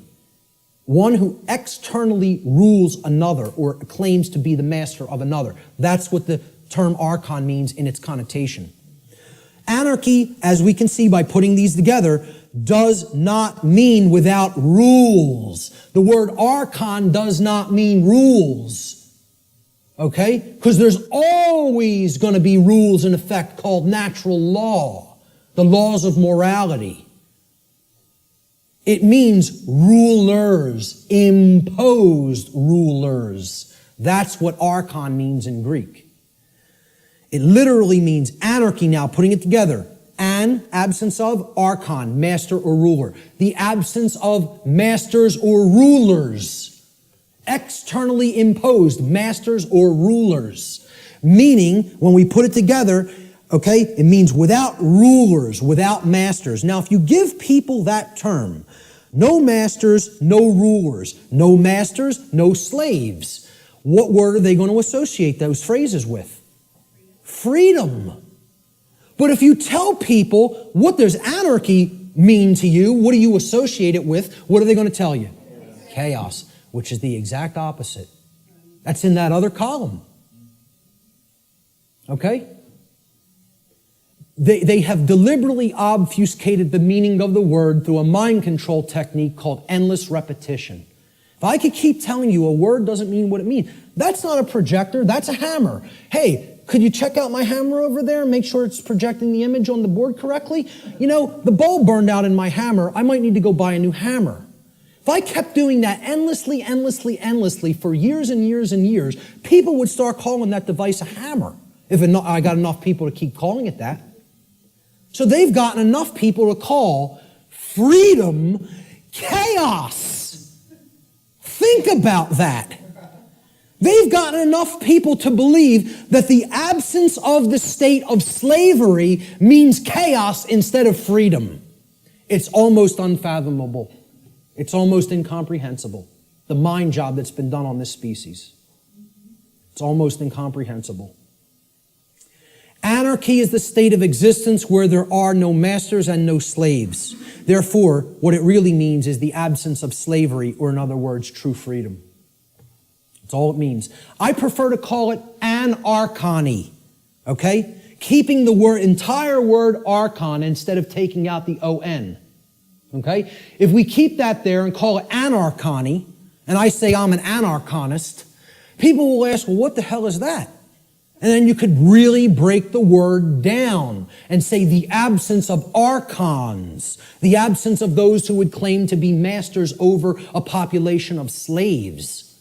That's what an anarchonist is. It's saying that's illegitimate, that's unnecessary, and that we need to do away with that state of existence. Okay? So we look at this true divide again, the statist and the anarchist. I call the statist the archonist. This is somebody who believes in the legitimacy of the archons, the rulers. Okay? And I'll be talking about in future presentation the concept of the archons more in future presentations. And the anarchist, as it's been called, I think should be called the anarchonist. Because that's somebody who knows that there's no legitimacy to the mastery over other people, or the rulership externally over others, keeping them as slaves or subjects. There's no legitimacy to that. And that's the one true divide that separates all consciousness here on the earth. The real divide and the real enlightenment comes. Do you understand there's no legitimacy to slavery, or do you continue to believe that there's legitimacy to slavery? That's the divide in consciousness that has to be bridged. The fear of chaos. This is what keeps this system going.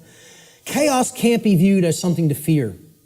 It's got to be viewed as a teacher, a harsh teacher, but a teacher nonetheless. See, chaos teaches us through the apophatic process what not to do. Okay? That's a bad idea. Okay? You probably shouldn't do that. If your desire is not to burn your hand to the point where it's blistering and flesh is starting to peel off of it. If you don't care about whether that happens, by all means, keep it right on that stove.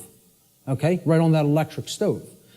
But see, if you say, I don't want to be burned, There are requirements for obtaining that condition. It means you can't keep your hand on something that is extraordinarily hot, or natural law will take over and burn your flesh. Doesn't require your belief. That's how it works. Well, this is humanity. Humanity is the little child that is a little slow, and they want not to be burned, yet simultaneously they insist, no, I want to put my hand on the burner while the range is on and not be burned simultaneously. Well, good luck with that, folks, because it doesn't work that way. You don't want to be burned, the hand can't be kept there while the stove is on. The end. You don't want negative, self-inflicted suffering and chaos in your life? You got to align your behavior to natural law, which means you got to know the difference objectively between right and wrong, and willfully, through your free will, deliberately choose the right action over the wrong action. Then you won't be burned. But as long as you have your hand on that stove, which means you're in opposition to natural law, enjoy the burn. Enjoy it. Right? Get used to it till the flesh melts off the bone and then the bones turn into dust. Because that's what you're going to get. That's how it works. And again, nobody wants to hear that. They don't want to hear that the natural laws don't care about you. They work flawlessly all the time and bring you the result that you're creating. The control and slavery system is actually about the limitation of free will through the destruction of possibility. See, all they've done, right? The old world order used to be religion and priest kings, right? We're in between you and God. We're the intercessors, the intermediaries. We make the law, you're our subjects, you're our slaves, you obey, or it's our wrath. All they've done is take the concept of a singular ruler, which was the old world order, and they've converted it into the concept of now there's a ruling class called government that gets to make up what we tell you you may or may not do, okay? And they're up here at the top of the pyramid now. That's all. They turned it from a monarchy to somewhat of an oligarchy. But it's the same concept. We're the moral masters that you have a moral obligation to obey, and you're the slave class, that has an obligation to obey our commands. That's it. Nothing changed. All they did is say, well, no, people don't no longer believe in the priest king, so we need to create an institution where this quote-unquote authority is seemingly diffused through many people. It's always been nonsense. It's always been mind control. It's not going to be anything else other than that until it goes away. True freedom includes infinite possibility because infinite possibility, by definition, includes the possibility for chaos. For real freedom to exist, we have to accept, hey, things might not go right all the time. We live in a physical domain, a physical world. Hey, there could be dangers. Nothing could ever be sanitized or made completely safe as far as physical world activities are concerned. There's always going to be the possibility something could happen, go wrong, somebody could get hurt, chaos could happen. Okay? If you live in that state of fear that that's going to happen, what is that? Is that high consciousness or low consciousness? It's low consciousness. Low consciousness can only create what? Chaos. The fear of chaos itself can only get you more chaos because it's based in fear. As we see, just keep referring to that expression chart. Go online. I have slides of it online. It's in videos I've done. Print it. Read it. Look at it. Print it and stick it up in your home. Understand how that chart works. Those expressions that I went over, those 10 expressions. The possibility, of chaos from manifesting, the possibility that it may manifest has to be embraced without fear if we're going to be truly free. It must be embraced. You have to say, I am going to allow for the possibility that chaos may occur. Because that's getting out of the consciousness of fear, which that's what will lead to freedom. Removing that fear. The fear of the possibility of chaos is actually equated to the fear of true freedom. When somebody says, I can't ever believe that a system with no masters could work out, I can't even envision how it could work out. What's that called? What's been deadened in that person? What have they lost? Imagination. There it is. That is actually the equivalent of the death of the imagination. Now, what is the imagination? The imagination is the powerful ability of the human mind to envision a different state or condition than the one which is already manifested in the present. So, imagination must first be present in the mind in order to create a different state of existence than the one currently being experienced. And this is because, according to the principle of mentalism, for any different state to manifest in the physical world, the plane of effects, it must first exist within the mind or the plane of causality. If the imagination is stifled or destroyed, and the destruction of the imagination is what I refer to as total mind control. You can't go into any more total mind controlled state as the imagination being dead. All right? If that happens, any positive change to our state of existence becomes completely impossible. And this is where many people are already at. The fear of the possibility of chaos is more than even the fear of true freedom. It is the death of the imagination. It is putting the mind permanently in the cage. Okay? So you can't let that force within us called the imagination die, because that's the only way to envision a way out of the prison. You have to envision it first, then you have to put those thoughts and emotions that you used for that envisioning process into actual action so that it becomes manifested in the physical world. Through their fear of the possibility of chaos, which is actually the fear of true freedom, most people advocate the legitimacy and continuance of authority in government and are therefore actually advocating the legitimacy and continuance of violence and slavery.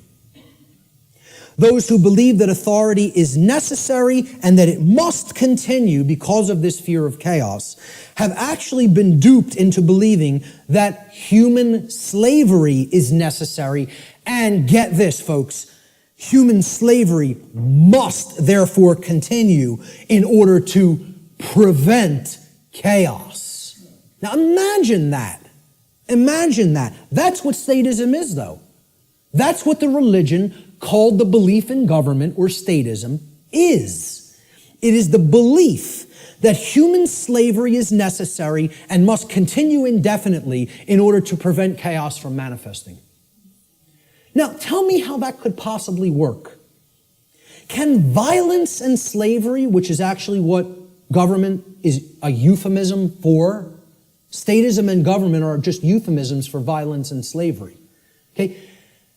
Can violence and slavery ever possibly prevent chaos? Why? What? Why can't it? Because they are chaos. Violence and slavery are chaos. We are already in the state of chaos. Being held under the threat of violence and duress, which is slavery, is the state of chaos. So forget about fearing chaos coming on. You're in it now. Surprise, surprise. Hate to break the news to you all. Okay? We're already in the state of chaos. We need to create real order by getting rid of violence and slavery. Order followers. These are the people who keep this system of slavery in place. Okay? They're the people who keep this system of slavery in place. Let me just say this again. Order followers are the people who keep the existence of slavery in place.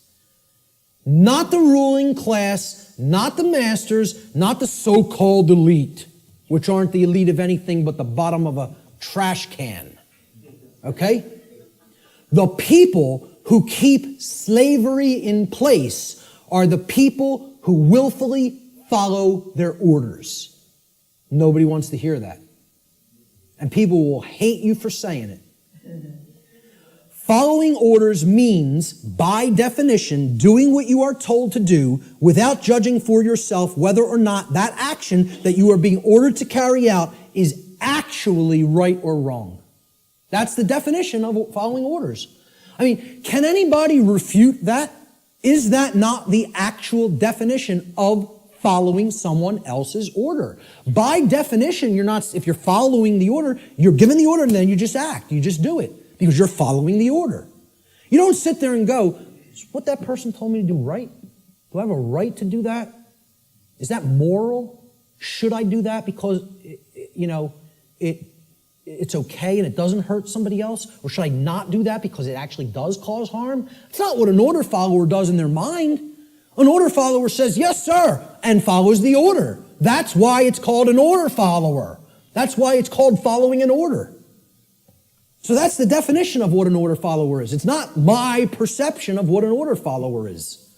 It's the actual definition of order following. Okay? If an individual, this is key to understand, if an individual is performing the task of following orders, by definition, that individual cannot be exercising conscience. Since, by definition, exercising conscience means that one is willfully choosing through their free will for themselves right action over wrong action. So the concept of following orders is completely polar opposite to the concept of exercising conscience. You cannot be doing the same things simultaneously. It's impossible to do those two things simultaneously. They are contradictions in terms by definition. Okay? Most people don't grasp that. Okay? By definition, if you're following orders, you cannot be actually exercising conscience, which involves free will choice based on the knowledge of right and wrong. Here's what order following gets us as far as a nation is concerned. Not that we're not already there, not that these people already didn't take us, because we're taken by them already, covertly. They took us through the school systems. They couldn't beat us militarily. So they said, well, let's send our ideologues over there and get into the minds of their children. And if you don't believe that's what happened, you're very, very, very naive. Not only the Nazis, but the communists as well. Because really, it's all just forms of socialism. That's what feudalism is. Worldwide socialism is, there's no such thing as private property. State owns everything. Rights don't exist. Property rights don't exist. Everybody's a feudal serf again. It's called neo-feudalism. I don't care which branch you come at it from. You want to come at it from the left, that's called communism. You want to come at it from the right, that's called National Socialism. Communism's international socialism. They're both the same force. It's called feudalism. Let's just call it what it is. It's called feudalism, which is in itself just another euphemism for slavery. They want neo-feudalism, which is the New World Order of slavery. Okay? And it's already here. It's not something that's coming. It's here now. The object is to get out of it. This is the result of following orders. That's what following orders gets a society. Following orders should never be seen as a virtue. Following orders is evil. I don't care whether you're, I don't care if somebody who is considered a holy man gives me an order and I follow it, I've just committed an act of evil, as far as I'm concerned. If I'm acting based on solely what somebody else has told me to do, that's evil. There's no morality in it at all. At all. At all. It's not a virtue. It's evil. Okay? Let me just make that so abundantly clear and state it so unequivocally. There's no such thing as any possible moral following of orders. The two terms are contradictory. All right? I was just following orders is never a valid excuse or justification for immoral criminal behavior, and this lame attempt to abdicate personal responsibility should never be accepted as a valid excuse for such behavior. And why it's done is through justification. And again, that means to create a right, from jus, meaning right or law, and the Latin verb facere, which means to make or to create. And this is what they say: I was just following orders. I was just doing my job. I was shutting down your protest. You don't have a right to speak. The politicians commanded me so. So I just came out and I was just doing my job, hitting you with a sound cannon. You know, just doing my job, just following my orders. It's a justification. You're a criminal. There's nothing moral in that. There's nothing virtuous in that. It's called criminal behavior, criminal activity. And what they do is try to create it into a right, make it into a right by a justification. And nobody should ever accept their justifications. Because you know what their justifications is? You know what they are? It's called a 100% crock of bull that is a complete lie. It's a lie. They're just straight up looking you in the face and saying, I'm not responsible for that. I just did it, but I'm not the one who's responsible for it because I was acting on orders. Well, see, this defense didn't work as the Nuremberg defense, and nobody in America should be accepting it. Nobody in America should be accepting it because they believe in the legitimacy of authority and government through mind control. That's what they believe it. They believe there's legitimacy to it. Most people actually believe that there's legitimacy to this criminal behavior because a class of people calling themselves government have magically been imbued and gifted with such rights, quote unquote. They believe they have rights other people don't. They themselves believe it, but worse is that the people who are actually affected by that criminal behavior, they believe they have the authority to do it. Gandhi said, you assist an evil system most effectively by obeying its orders and decrees. An evil system never deserves such allegiance. Allegiance to it means partaking of the evil. A good person will resist an evil system with his or her whole soul, which means saying no. Moral culpability. What does this mean? The determination of who is ultimately at fault or deserving of blame. Again, this is a legitimate and real concept. There is fault. There is blame. We got to get over this new age nonsense that nobody's at fault, nobody's to blame. You should never say, hey, you shouldn't have done that. That caused a lot of chaos and trauma for other people. You're not to blame. It just happened. No, wrong. The people who did the behavior are to blame. Who carried out the Holocaust in Germany? The people who followed their orders to do it. That's who carried it out. Order followers is the answer. Who carried out the purge of political dissonance in Soviet Russia? Order followers. And they're always in the form of police. Why do you think they call a totalitarian system a police state? Why don't they call it a banker state? How come they don't call it a politician state? What about a lawyer state? How about a judge state?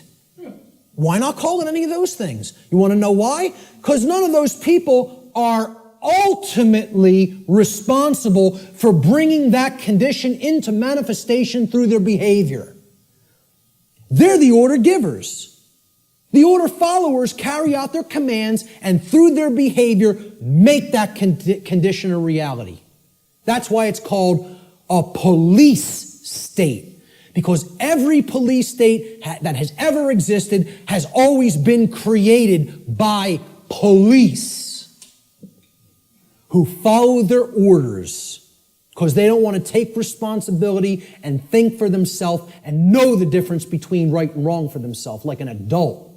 Instead, I want to be a child who obeys daddy because I have daddy issues. All right? And that's what it's really about, folks. We're going to get to that. There is such a thing as blame for the commission of actions which have resulted in harm or loss to others. This is what culpable means. It comes from the Latin culpa, meaning fault or blame. It means at fault or deserving of blame. Now, who's more morally culpable? The order giver or the order follower? And please recognize I've underlined and capitalized the term more. I'm not telling you the order givers are not morally culpable. They are. That's not the question. Are any of these people morally culpable is not my question. My question is, look at the full question. Who is more morally culpable? The order giver or the order follower? Always. Always. At all times and places. At all times and places. I put this meme up on Facebook, and I got some hate back for it. Okay? People don't want to hear this. Like I said, I'm not here to be popular, to make friends. I'm here to tell people what the truth actually is, and they have to accept it or reject it on their own. I made this meme and put it up on Facebook, and it had politicians on the left that said, my actions, underlined and capitalized, didn't cause that. And then there was some soldiers or Marines, whatever they are, order followers on the right side, and they're also saying the same statement. My actions didn't cause that. And then at the bottom, I just put this question. Oh, I'm sorry. Looks like, I'm sorry. At the top, I put this question. Who is lying and who is telling the truth? So who's lying here? And if people can't see, I hope that they can see this horrific picture. This is the result of, bombings that took place in the Middle East around Iraq. And it's a father carrying his dead child in his arms. Okay? Maybe if bombs were raining down on our children, we might think differently about going in and waging imperialism on other nations. I don't know. Maybe we might think differently about it. Right? But when it happens to somebody else's child, that's okay. That's done in the name of freedom. Okay? Well, who caused this? Did they cause it? No, they didn't cause it. They are not the actual cause of this. Because you know what all they did? They signed some pieces of paper, wearing their expensive suits, okay? And they told these guys, they said, well, you're under our orders now. Go and bomb these people. And you know what these people did? Say, yes, sir, and go and drop the bombs. And fire off the ammunition. Okay? These are the people whose actions create things like this. Not these people. All they're doing is speaking into somebody else's ear. All they've done is speech. Speech, not actions. See, again, really look. My actions didn't cause that. Yes, it is. If these people are saying my actions didn't cause that, they're lying. Very, very, very painful and difficult thing for people to comprehend and accept. I'm not telling you shouldn't feel bad hearing this, but I'm telling you it's true. The painful truth, the order follower always bears more moral culpability than the order giver. For the reason that the order follower is the one who actually performed the action, and in taking such action, actually brought the resultant harm into physical manifestation. Order following is the pathway to every form of evil and chaos in our world. It should never be seen as a virtue by anyone who considers themselves a moral human being. Order followers have ultimately been personally responsible and morally culpable for every form of slavery and every single totalitarian regime that has ever existed upon the face of the earth. That's the painful truth that people don't want to accept because they want to believe the absolute nonsense that order following is a virtue of any kind. And it needs to be obliterated from the face of the earth because it's not the way to any kind of virtues or order. It's the pathway to evil and annihilation. That's what it is. Responsibility versus abdication. So why don't these people want to think for themselves? It's too easy. It's too easy to just follow the orders of somebody else. They believe somehow magically this absolves them of personal responsibility to choose right from wrong. An individual's personal responsibility to choose right action over wrong action for themselves always belongs to that individual. And that responsibility can never be given to another person or passed along. One can only claim and imagine that they can abdicate their personal responsibility for such choice to someone else. It can never actually be done in reality. You're only making a claim. I'm not responsible for that behavior because this person told me to do it. That's just a claim. And moreover, what it really is it's just a damn lie. Okay? More simply put, an individual is always personally responsible for their own actions, period, and the end. If you did it, you're responsible for it. There are no cop-outs. Stop trying to make excuses or justifications for criminal behavior. Own up to personal responsibility. If you did wrong action, you did it. You caused it. I like how David Icke words this. He says, accept responsibility for yourself and your actions, thoughts, and words. You alone make these choices, so you alone are answerable to the consequences of your behavior. The feeble excuse that your boss required it, that the establishment expected it, holds no truth or justification. What is the point of having principles if you allow others to dictate your behavior? Really, those who allow others to dictate their behavior don't have principles.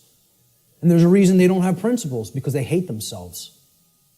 They're in psychological self-loathing, and there's a reason they're in that state, which my future work is going to cover in depth, in extensive depth and detail.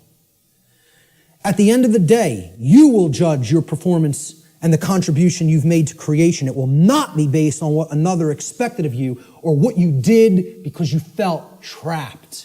Like, oh, there's no other way. I can't envision my way out of this. I can't envision doing something else. I might have to get another job. I might have to read and learn. I can't envision becoming a different person than the identity I've already forged for myself.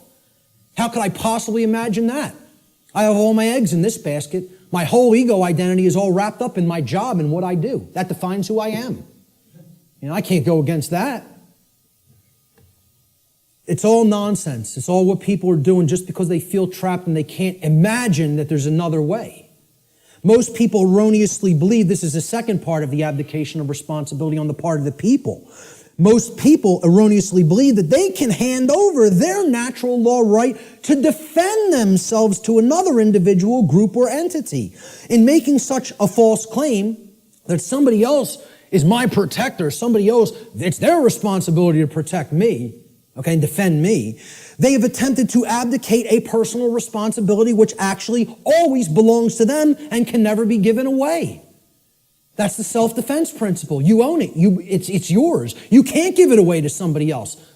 Shock and amazement. Okay?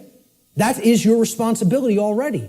And guess what? You know what? They're all too happy. These controllers are now even all too happy to say, it's not our responsibility to protect you. Because what their actual goal is they're just revenue men for the new king. That's all they are. And to slap people back into line if they try to exercise rights that the new king called government has decreed that they may not exercise. That's what their real role is. They don't serve and protect the people. They serve and protect the ruling class. And they don't want to admit that to themselves. You know why? Because they're liars, most of all to themselves. It's a bunch of childish liars. Franklin said those who would give up essential liberty to purchase a little temporary safety deserve neither and will lose both. And this addresses the fear of chaos and the desire to abdicate your personal responsibility to defend yourself to other people just because you're afraid and you don't want to take the responsibility of doing it yourself. You want to stay in that mindset? I'll give up my freedom to be safe? Well, enjoy your safe slavery. I, for one, will take my dangerous and chaotic freedom. Okay? I'll take the absolute cannibal lurking around every corner, and I'll take my chances. Thank you very much.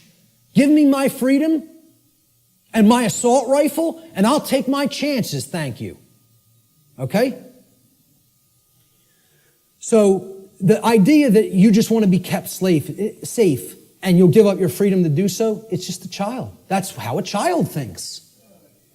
And that's what this is really about, not wanting to grow up and become adults. And again, there's a reason for this. This is the underlying psychological reason, but there's an even deeper one. But I'm going to touch on this one first. Self-respect versus self-loathing. People who don't want to take personal responsibility and become an adult are in this psychological condition. It's called self-loathing. What it means is you hate yourself. Nobody who wants to perpetuate slavery can possibly like themselves. They cannot love themselves. It's impossible. You are already in a state of self-hatred if you believe in government, if you believe in its legitimacy. Okay? Because you believe in slavery, and therefore you're in that slavery system and you want it to continue. How can you possibly love yourself? It's not possible. Self-loathing is the underlying psychological condition that causes people to attempt to abdicate their own personal responsibility to exercise conscience and fall into patterns of order following and justification. Just as it is not possible for an order follower to truly be exercising conscience, it is not possible for an order follower to truly love themselves. These two states cannot exist simultaneously. You cannot be an order follower and love yourself. It is impossible. They are contradictory psychological conditions. Okay? Here's what a self-loathing person really is. They're trapped in a trauma abuse victim cycle. A trauma happens, there's an abuser, there's a victim, and then it repeats itself. Because often the one who's abused becomes the traumatizer, and then the cycle repeats again. Talked about this pretty extensively on my podcast series. All right? That's what self-loathing, that's what this mind state, okay? This is a golem creature, okay? It's a 100% programmed and lifeless thing that is imbued with the ability to actually move like a robot. You can liken it to a flesh robot, okay? And it's a concept in ancient dark occultism, all right? And the golem is driven by the force of self-loathing. And that's what the order followers are. They're golems. Okay? I'm not saying this to insult people. I don't really care how people take it. I'm telling them what they really are and what the dark occultists think of them. They call them their dogs and their pets. That's their name for the police and the military. I did a whole series on that. Okay? And I'm not telling you that from book knowledge. I'm telling you that from their lips to my ears. That's what they call them. The golem is in this mindset. Since I have suffered, I will cause suffering to others. Since I can't deal with my nested psychological traumas and childhood issues and inadequacy issues, okay, I'm going to take out all of that nested subconscious psychological frustration on other people that I have no right to take it out upon. That's the golem mindset.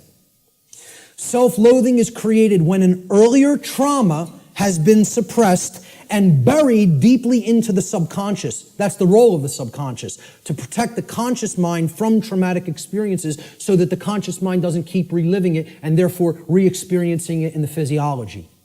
However, if we never bring up that shadow material to the conscious level, it builds and builds and builds until it ultimately destroys us, psychically and spiritually.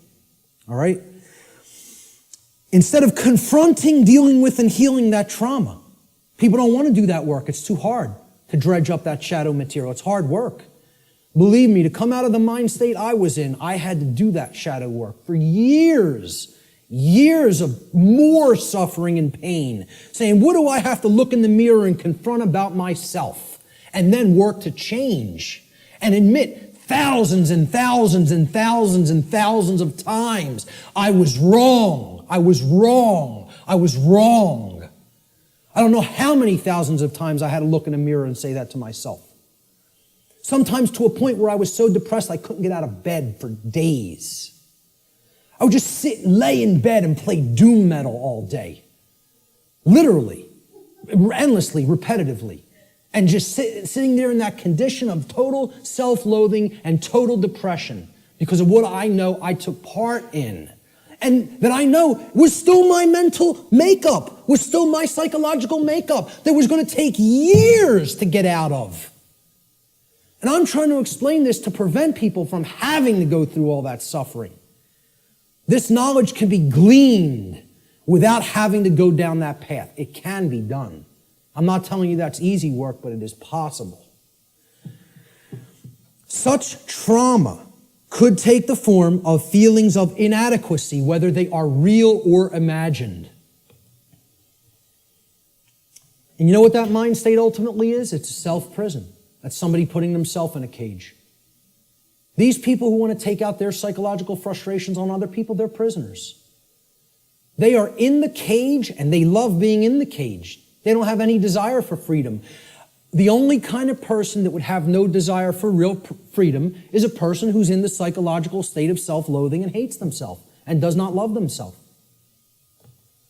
Now, what heals self-loathing? Self-respect. And we have to know what the word respect means. And this is about looking at yourself. Introspection. Respect comes from the Latin re, meaning again, and the Latin verb spectare, which means to look at. You put them together, to look at again, to take another look at. Well, what are you taking another look at? You're taking another look at yourself. That's what respect starts as. You can't give something to somebody that you don't have. If I don't have $10 in my pocket, I can't give it to you. If I don't have a coin in my pocket, I can't give it to somebody else. You got to have it first to give it. So nobody can give respect to anybody else unless they first developed it inwardly. Self-respect has to come first. And that's why these people don't respect anybody, order followers, most of all themselves. Until they do that work of self-introspection, they're not going to develop that self-respect. And I'm not telling you that's easy work. It's hard work that can take a lot of time. And it's dredging up shadow material that most people want to run away from. They don't want to confront that about themselves. Only self-respect can heal self-loathing and therefore help to put an order follower on the path to conscience. We need to take another look at ourselves. The lost word. All right, this is the end of the natural law segment, and I'm just going to talk about solutions toward the end a little bit. All right?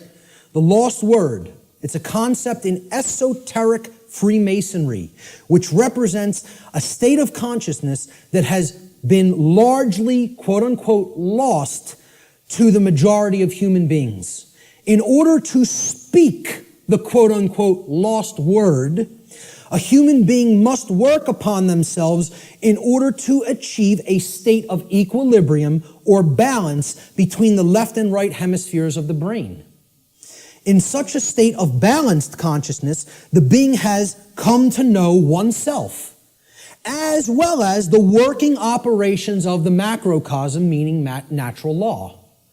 In doing so, that person has also come to understand the objective difference between right and wrong, or as these concepts are referred to in the tradition of Freemasonry, they have come to understand the difference between light, which is right, and darkness, which is wrong. Or light, which is knowledge of right and wrong, and darkness, which is ignorance of right and wrong, respectively. All right? What is the lost word, though? That's the lost word, ladies and gentlemen. You know the knowledge of the highest levels of Freemasonry now. Most actual Freemasons in the lodge system don't know the lost word. The lost word is no. And I would suggest to you, it is a dual word. The lost word is dual, meaning it's two things. It's not just one. It is the word no, N-O, and it is the word know, K-N-O-W. Those are the lost words. Okay? In the enlightened state of consciousness generated through the knowledge of natural law, a human being is finally able to speak the so-called lost word, which is no. No is the word of all power.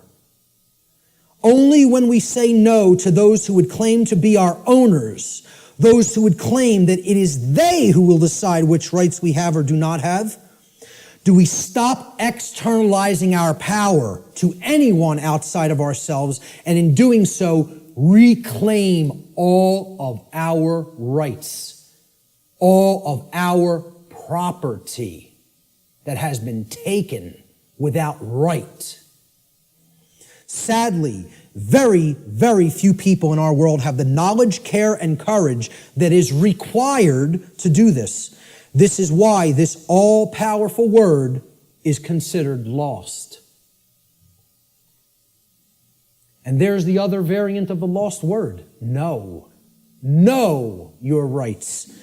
The reason you have to know what the difference between right and wrong is, and therefore know what rights you have and what rights you do not have, is because those who do not know those things will never say the lost word to someone who claims to be their owner.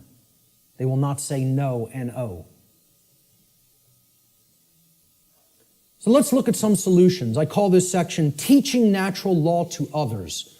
Because as we're talking about, education is the only solution. Knowledge is the solution. The propagation of that knowledge is education, which means to lead out from. Educere in Latin means to lead one out from something. And what is education? It means to lead one out of darkness, out of ignorance. That's what a real teacher does. Doesn't push somebody out. It says, I'm going to go first and show you the way. And you could follow, if you feel that this is the accurate path. Okay? But you could do the same discovery process. It's a repeatable process. That's what a science is, which I've said this is not a belief system or a religion. It is a science. This is also known, teaching natural law to others, which is what I am doing, has been called in all of the positive occult traditions, the great work. And I call it the true great work, because the dark occultists take everything and twist it around, and they have their own variant of the, quote, great work, which is creating a world of total slavery. That's the dark great work. I call this the true great work, or the light great work, however you want to refer to it as. It's just a piece of jargon. It's just a tag that we put on it. Shift happens. Well, maybe, but maybe not. The result's not guaranteed here, folks. The New Agers want to tell you it's all guaranteed, it's all in hand, The Zeta Reticulians are going to be coming in from orbit any moment here, give us all the secrets to the universe, save us from our own ignorance, You just got to wait a few more years or decades or millennia. But they'll be here soon. A quantum shift in human consciousness is required for humanity to become free of its self-imposed state of slavery. Unfortunately, this great change is not an automatic process, nor is it guaranteed to happen at all. We could be in this condition for a very, very, very, very long time. Or it can snowball and lead to total annihilation and the extinction of the human species. The positive outcome is not guaranteed. Anybody who thinks it is very naive and, extraordinarily right-brained and overly positive. I'm not telling you the negative outcome is guaranteed either. I'm telling you it can go either way, depending on how consciousness goes. About how many people in quantum numbers are going to choose truth over deception. That's what's going to that's what's going to determine the outcome. Whether or not it will occur is a function of the human will to learn the truth and to teach it to others. This involves enormous effort, enormous dedication, and most of all, enormous persistence. You can't give up. Continuous application of will is required. Continuous work. In alchemy, there's a saying. It's like the catchphrase for the alchemical tradition. Labore et constantia. It means work and constancy.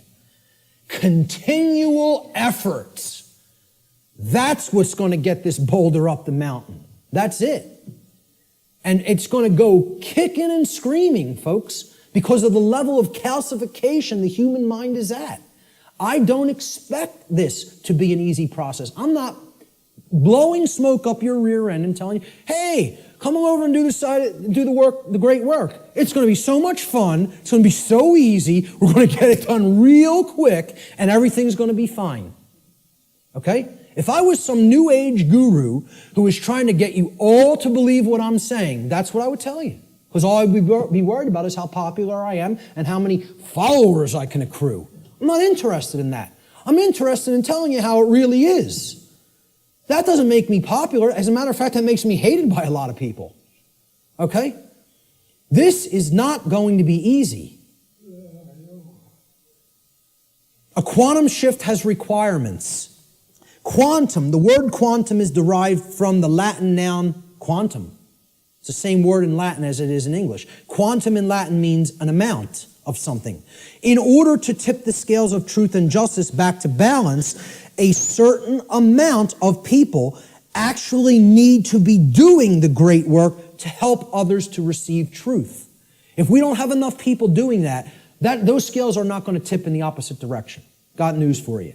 We need to hit a critical mass number. Numbers are required.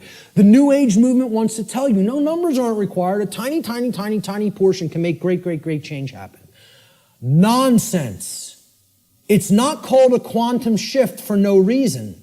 It's called a quantum shift because quantum means an amount. Okay? You need to put enough force on that scale to get the truth to tip in the other direction. If you don't have that amount, it's not going to tip. All right? So, individual behavioral choices, whether they are either based in harmony with natural law or opposition to natural law. They combine in their energy and effect, and in the aggregate, meaning in the sum total, they influence the quality of the manifested, shared human experience. That's how reality is created. We're not very contradictory to the New Age notion. Each individual is not creating their own reality. In the aggregate, humanity is co-creating the collective shared experience that we are all undergoing. We collectively create our shared experience. Not each individual creates the reality that everybody experiences. Yeah, you do create a microcosmic aspect of how you experience your life, whether you're experiencing self-inflicted suffering, large amounts of it or not. That's how the laws of attraction work at an individuated level. But at a mass level, they work in the aggregate. We need a population who understands and lives in harmony with natural law. And numbers are required for that to happen. This dynamic acts as a perfect expression of the principle of correspondence. As above, so below. As below, so above. As the individuated units of consciousness are co-creating reality, so the macrocosmic reality shall become and shall be experienced. Decisively contrary to the New Age view, in order for a quantum shift to take place, numbers are required. So what is the true great work? The true great work can only be performed after one has already realized the truth regarding natural law and brought oneself, one's own actions into alignment with natural law.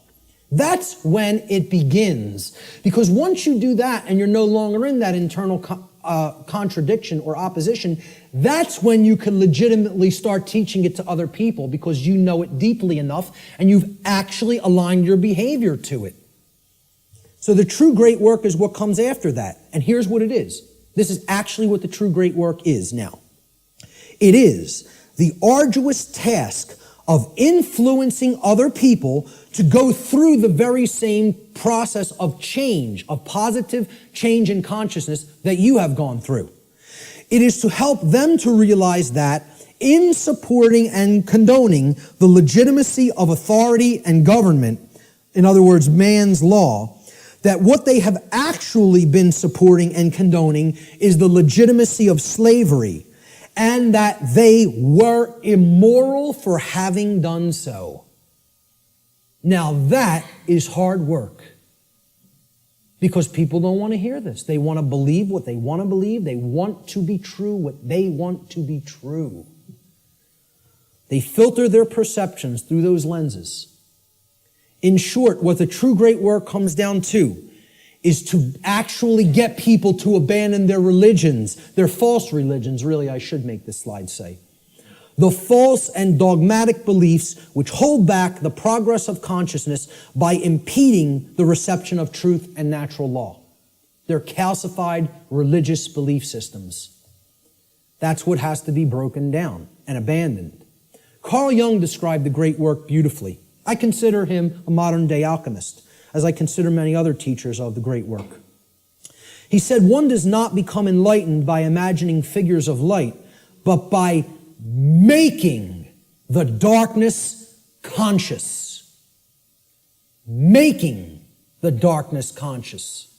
Not wishing for it to become conscious, And I'm meditating upon it by making it happen through an act of will. And that can only be done if enough people are doing the great work. Okay? This latter procedure that he's just described, he says, however, is disagreeable and therefore not popular. So few people are doing this work. The answer is to actually become the teacher. I don't do this because I want a lot of people to be students and follow what I'm saying. I could care less whether you follow me. Believe me, I'm telling you, the wrong thing to do would be to follow me. That's a bad example. You follow me, you're going to go down a deep path of suffering for many, many years before you come out of it. It would be a bad choice. I'm telling you to follow truth, to know truth. Has nothing to do with me. All right? When people hear that's what the great work is, to help change other people's minds, once you change your own, it's like this. Let me run away from that as fast as possible. Are you crazy? You want me to do what? That's the hardest thing there is to do. Exactly. That's why so few people are doing it. Many hands make light work. If we had more people involved in the effort, it might go smoother. It might go faster. Jefferson said, educate and inform the whole mass of people. That is the only sure reliance for the preservation of our liberty. Education is the answer. Researcher Donald McIlvaney said in his book, Toward a New World Order, in every declining civilization, there is a small remnant of people who adhere to the right against the wrong, who recognize the difference between good and evil, and who will take an active stand for the former against the latter. There's a small group who can still think and discern for themselves and who will courageously take a stand against the political, social, moral, and spiritual decay of their day. Brilliant. The words that are attributed to Jesus in the Gospel of Matthew, and many people will never have heard this quote.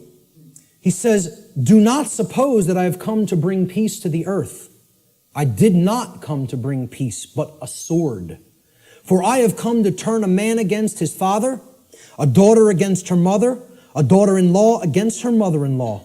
A man's enemies will be the members of his own household. We're going to talk about who the enemy really is. Anyone who loves his father or mother more than me is not worthy of me. Anyone who loves his son or daughter more than me is not worthy of me. And anyone who does not take his cross and follow me is not worthy of me. Whoever finds his life will lose it, and whoever loses his life for my sake will find it. These are words attributed by Jesus, but what you want to put in place of Jesus is the word truth. The way, the truth, the light, knowledge, knowledge of natural law, Christ consciousness, okay? He's telling you there are going to be people in your own family that aren't going to align themselves with right over wrong. They're going to continue to choose slavery. They're going to continue to advocate slavery.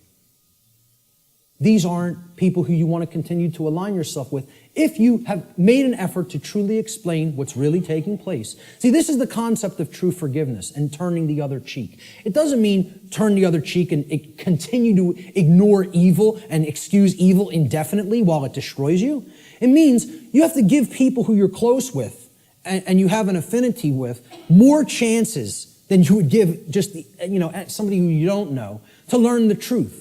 It's like saying, because I really care about this person personally, I'm going to keep going back, and I'm going to keep hitting them with the truth. And eventually, if they come over to the side of truth and right, fine. But what he's saying here is eventually, this spiritual war is going to go hot, so to speak. And the people, even who are closest to us, if they don't align themselves with right, are the people who are ultimately continuing the evil in the world. They're the real spiritual enemy. What will this battle really be against, this spiritual war? Well, I say it will really actually be against inner demons that exist in the psyche of mankind. And these inner demons are egos that are hardened into what I've referred to as negative knowledge, emotional mind control, and the fear of true freedom. So negative knowledge is the concept that somebody already knows. They don't want to look at something because, hey, I already know what's really going on. Okay? It's the illusion of knowledge. The greatest enemy may not be ignorance, but rather the illusion of actual knowledge. And people don't have the truth. And not only don't they have the truth, so they're at zero there, right? They're at the 0 point there because they haven't really started looking in the truth for themselves, but they're attached to all this stuff that isn't true. So that puts them in the negative. They got to do work to get back to zero of knowing nothing. That's why I call it negative knowledge. Got to do hard work to get back to a clean slate, to start taking in some good stuff. Many people are in that state, and the people who are in that state largely are the overly intellectual, the super left-brained, the left-brain prison folks. Emotional mind control is the second inner demon. I encounter this all the time through people with my work, because many people don't have the thick skin to listen to somebody like me, and that's okay. That's all right. Again, what Art talked about is that in the ancient traditions, they talked about reserve the meat for the strong men and furnish the milk for the babies. All right? I'm not here to convert the babies. I don't have the patience for that. I don't have the energy for that. What I'm trying to do is get the other teachers ready who might have the energy and patience for that. Because that's not me. And I'm being 100% perfectly honest with you that that's not me. I'm not here to do that. Okay? I'm hoping to bring some other people that are most of the way there, all the way there, so they can start doing that on a wider scale. They're going to be the people who are going to work with people like that, not me. I'm just being honest with you about it. Emotional mind control comes in a couple of forms. Well, if this is unpleasant, the New Age variant is this right here. If it's unpleasant, I don't want to hear it, I don't want to see it, and I certainly won't want to tell others about it. See no evil, hear no evil, speak no evil. I'll just ignore it and it'll go away on its own. Well, what happens when you do that with any kind of a sickness or a problem? Does it get better? It gets worse. The second form of emotional mind control is people have a problem hearing truth because they don't like or prefer the way it's delivered. I'm not going to stop delivering truth the way I deliver it. This is my style. I like my style, personally.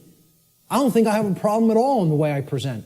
I listen back to my presentations and I don't, totally pat myself on the back, but I say, I did a damn good job there. I'm proud of how I did, personally, okay? I'm making an honest assessment about how I present.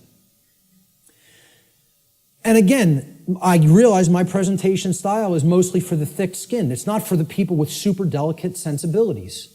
So be it. That's not really who I'm trying to reach. I'm trying to do vertical integration, not horizontal integration.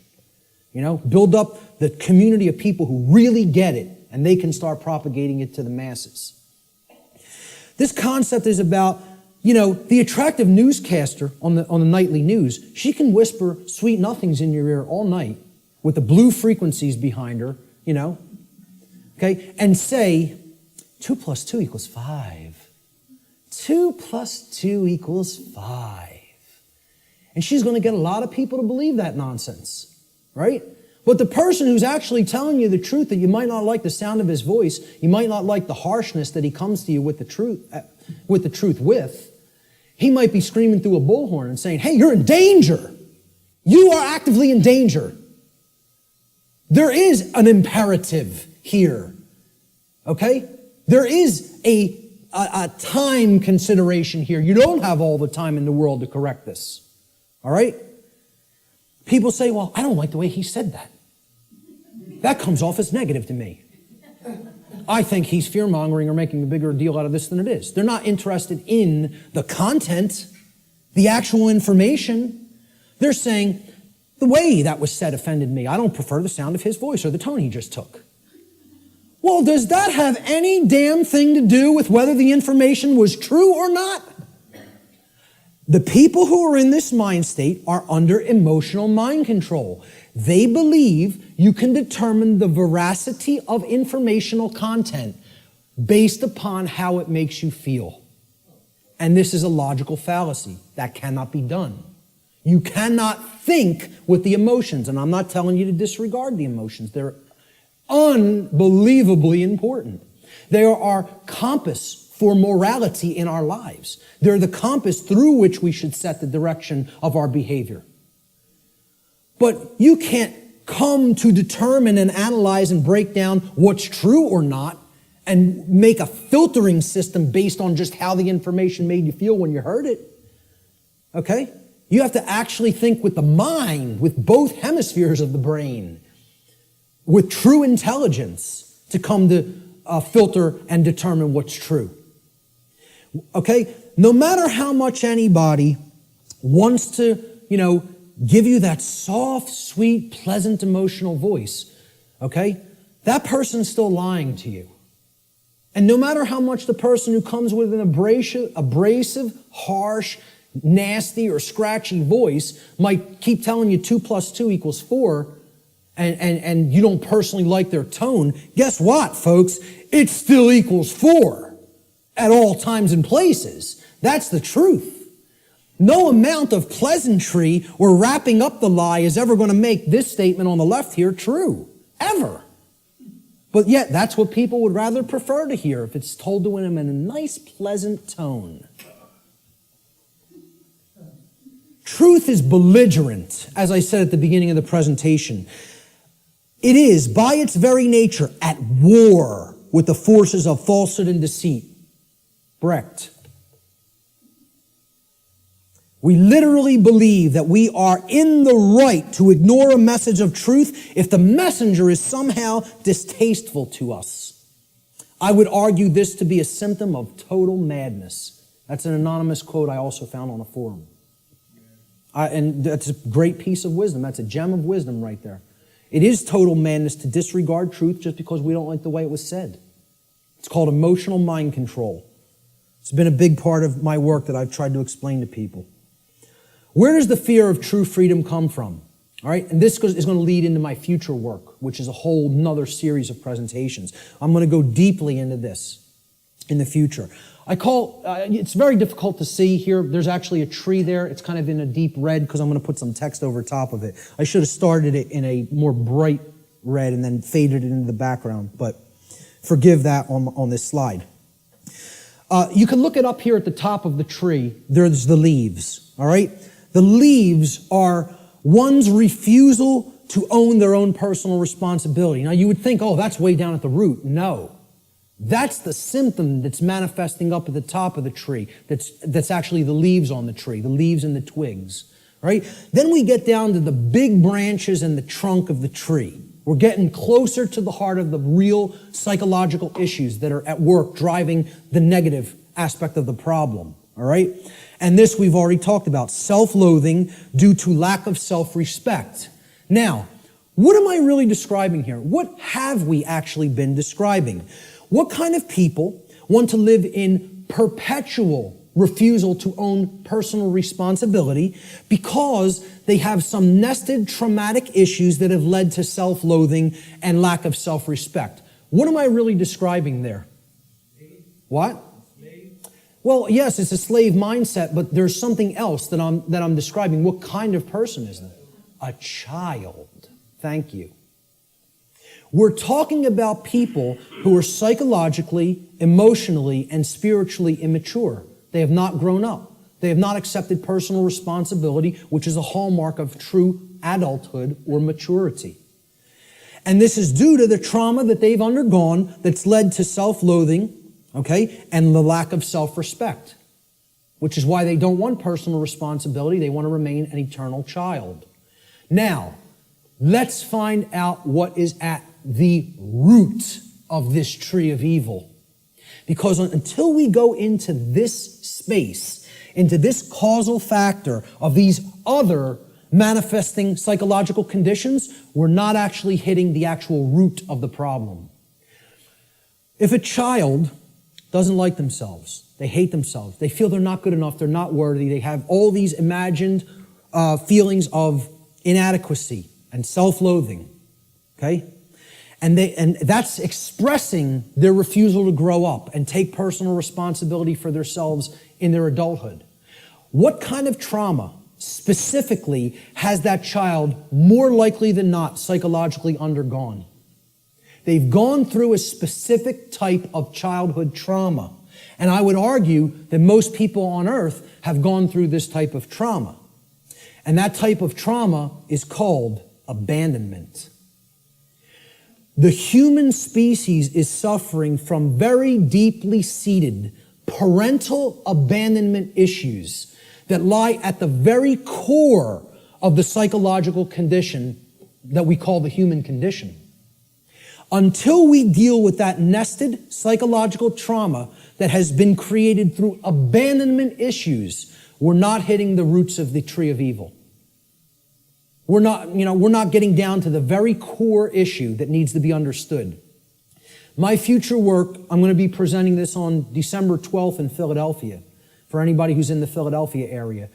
It's going to be what I would call a synthesis, an explanatory synthesis of why this is the root psychological condition of humanity. I call it cosmic abandonment. And this is going to be one of the biggest aspects of the next part of my work. I think it's going to really set my work apart from others in the truth and freedom community and the alternative research community. Until we wrestle with those psychological abandonment issues, we're not getting to the heart of what's causing these other problems in the human psyche, like self-loathing, the lack of the development of self-respect, and the refusal to own the responsibility for one's own actions.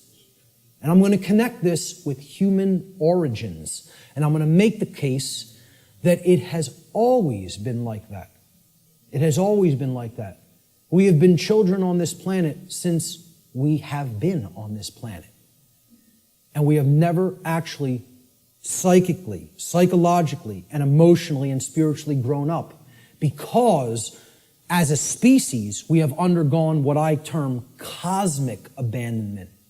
So that's going to be coming up in future aspects of my work. What will be required on the part of those performing this great work? And it is like Sisyphus rolling that boulder up the hill. We just got to get it up to the top and give it that one last push so we don't have to keep doing it again.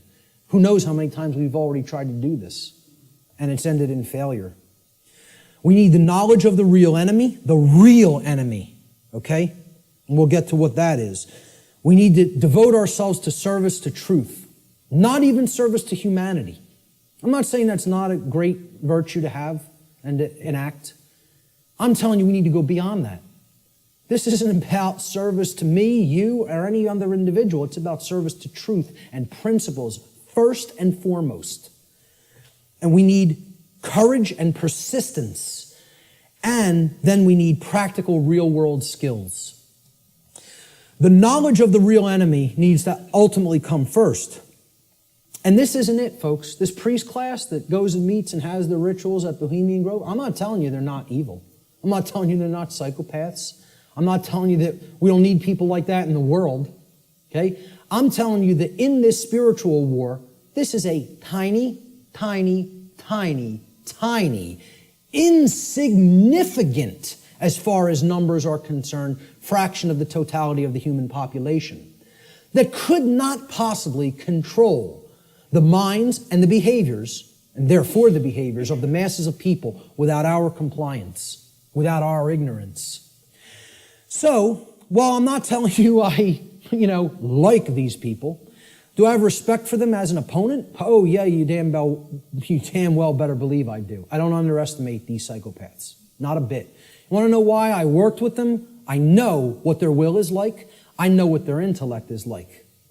And I'm telling you, don't underestimate either one. I'm telling you, don't underestimate their care. They don't have, like I said, they don't have care in the terms of compassion and the normal range of human emotions like we do, but don't think that means they don't have care. They deeply care about what they're enacting, what their agenda is, and they have the will to carry it out, and they're not slowing down. They're unified. They're on a unified front. They're on the same page. Believe it. Know it. I'm not telling you that from, like I said, reading about it or book knowledge. I've been around these psychopaths. Haven't specifically been to this psychopathic gathering, but I've been around them enough. That's not the real enemy, that is. The sleeping masses, hypnotized masses, they're your enemy. See, people will say, the Illuminati enslaves humanity. No, it doesn't. Humanity enslaves the real Illuminati. You think about that for a little bit. You know? Do those psychopaths in the last slide really enslave us? And first of all, people who call them the Illuminati, there's no such thing. Illuminati means that you're enlightened, the illuminated ones. You want to know who's the enlightened ones? They're in this room. We're the Illuminati. The people who know what I'm talking about here are the Illuminati. They're the illuminated ones. They're the ones with the light. They're the ones with the real knowledge. Okay? They want to refer to themselves as the enlightened ones. Well, they might have the dark sun, but they don't have the true sun. You know? They're imbued with the black sun. That means it's all intellectual knowledge, and then you're applying it for the totally immoral, wrong reasons, which is to control and manipulate other people. There's nothing illuminated about that. So the real Illuminati, they're not the enslavers of humanity. The dark Illuminati are not the enslavers of humanity either. Humanity enslaves itself, and they're enslaving the true Illuminati, the teachers who are actually living under the conditions of slavery because they're here with the ignorant people. That's who's being enslaved by humanity. Humanity are the enslavers. And this is another thing that's highly unpopular. People don't want to hear it. They want to think we're powerless victims. There's no choice involved here. This is something that's just being done to us. Okay? And I'm here to tell you, free will is always in existence. And it's a matter of changing one's thoughts and therefore changing one's choices. And that's our own personal responsibility that can never be given away or shirked or shunned. You are always responsible for what we're doing. Service to truth is required. Truth itself is eternal, can never be destroyed. But you know what? Humanity can be destroyed. We can be destroyed when we refuse to act in service to truth as her defenders. People say, oh, truth doesn't need to be defended. Nonsense. Truth needs to be defended at all times and places because the attack on it is never-ending and non-stop, continuous. And if we don't come to her defense, you know what happens? The voice of untruth and deception and evil and mind control rules the day. And the voice of truth doesn't get heard because the truth itself doesn't have a physical voice in the physical domain. You know, we have to be its mediums and we have to be its voice. It's possible for us to co-create a positive outcome in this scenario, but this can only be accomplished if we care enough to learn the truth ourselves, and then we develop the courage to continuously speak it to other people until our voice of truth becomes a non-stop chorus like the voice of lies and deception and mind control has been for millennia on this planet. Courage is required. Samuel Adams encapsulated this brilliantly. He said, the liberties of our countries are worth defending at all hazards. It is our duty to defend them against all attacks. It will bring a mark of everlasting infamy on the present generation if we should suffer them to be wrested from us by violence without any struggle, or to be cheated out of them by the artifices of designing men. If you love wealth greater than liberty, if you love the tranquility of servitude greater than the animating contest for freedom, then go home from us in peace. We seek not your counsel nor your arms. Crouch down and lick the hand that feeds you. May your chains set lightly upon you, and may posterity forget that you are ever our countrymen. Now that's about as powerful as it gets as far as I'm concerned. Because he's telling you if your allegiance isn't to the truth and freedom, I don't want to know you. I don't want to know you. And we hope history forgets that you ever were with us at this time and place in history. And because you deserve to be forgotten. That's what he's saying here. You know, I couldn't agree more. Persistence is required. Constant effort. We are the actual vehicles by which truth operates in the world. Therefore, it is our shared responsibility at this time to help to awaken others by continuously speaking the truth, even if we feel burdened by this task, even if we feel no one is listening, and even if it makes all involved in this process feel uncomfortable. It's not about feeling comfort, folks. It's not about staying complacent. It's about shaking things up, making people feel uncomfortable. Who ever told anybody that the truth would make you all warm and fuzzy inside? Who ever told anybody that? Why do people want to believe that? Who ever said that that was the case? The truth is horrible and yet needs to be embraced as a lover. Okay? With dedication to it, even in its full horror. Thomas Paine, who I feel was the most enlightened person on the continent at the time of the American Revolution, personally, he's one of my personal heroes, and walked in the vicinity where I walk sometimes now. He said, "These are the times that try men's souls. The summer soldier and the sunshine patriot will, in this crisis, shrink from the service of his country. But he that stands it now deserves the love and thanks of man and woman. Tyranny, like hell, is not easily conquered, yet we have this consolation with us, that the harder the conflict, the more glorious the triumph." I think he was one of the true anarchists that was living amongst us in the colonial days. Words attributed to the Buddha, Siddhartha Gautama. He said, "There are only two mistakes that one can ever make on the path to truth: not starting and not going all the way." All the way. I wrap up a lot of my podcasts with this quote because I love it so much. It's about persistence. It's not about saying, "Hey, I went this far and now I'm uncomfortable to see the rest of the picture. I made it 3/4 up the mountain. That's far enough. Let me set up my base camp here. I'll pitch my tent and I'm staying here. No farther. I don't want to see the peak." Okay? Until we become fully enlightened and go all the way to the summit, don't expect things to change. Don't expect them to get better. The truth has to be taken in its fullness. We need real world practical skills. You know, this isn't just about, "Oh, I know this now and I don't actually need any skills." Okay? To communicate truth, skill is required. Knowledge is required. Okay? To reach a good amount of people. Yeah, you can just talk to the people around you.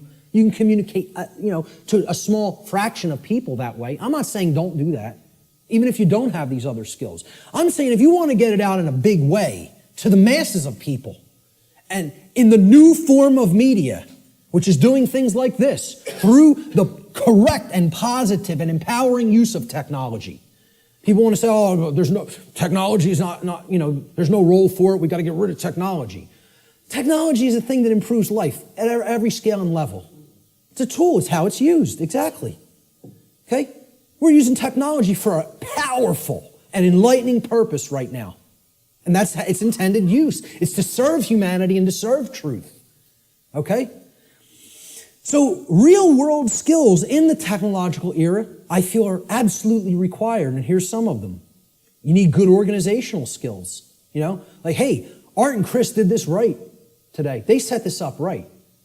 I've seen people set things up real badly. And I've seen it done the correct way, which is this way. And Richard and Lisa, they've done a brilliant job here getting this all on film. And this will be going online and reaching a real wider base of people as a result. All right? So you need organizational skills. Some people are better than that with others. I'm pretty good with organization. I feel I have good, powerful organization skills. Communication skills. You need to have a way with words. You need to have a good vocabulary. You need to organize words correctly. You need to be able to communicate concepts in often a very linear fashion to people so that they can readily absorb it easily. If you're all over the place, they're not going to get the concept. You need graphic design skills in many cases. I couldn't build a presentation like this without my background in graphic design. And, thank God I have it. It's like I got jobs like I did in the past, and sort of they prepared me for everything that I was going to do in my future. Synchronistically worked out like that. But, you at least got to know how to lay out a flyer, folks. How many people here can lay out a simple flyer? That's awesome. I'm so highly impressed by that. I'm telling you, I've asked people that in other presentations, like 2 people raised their hand. That's awesome. Okay? You should be proud of that. Presentation skills, like putting something like this together. How many people have basic presentation skills with a computer? All right, a little less, but not bad either. I'm impressed. Okay? Audio skills, Sometimes you got to work with audio, podcast audio, etc. Video editing skills. I know Richard's a master at that. Website development. This was laborious in the past, just 10 years ago. We have free open source content management systems now that make this almost a breeze. It's a somewhat little bit of a learning curve, but once you get there, hey, you're off to the races. You can maintain multiple websites then, right? So how many people can build a simple website by a show of hands? That's also awesome. I mean, kudos. Whoever hates that word, whatever. But I'm telling you, that's impressive. For an amount of people in one room to have all those skills, I'm impressed. It's very rare. All right? Networking skills. I mean, literally like people skills. I'm weak on this. All right? I can do it. I don't like doing it.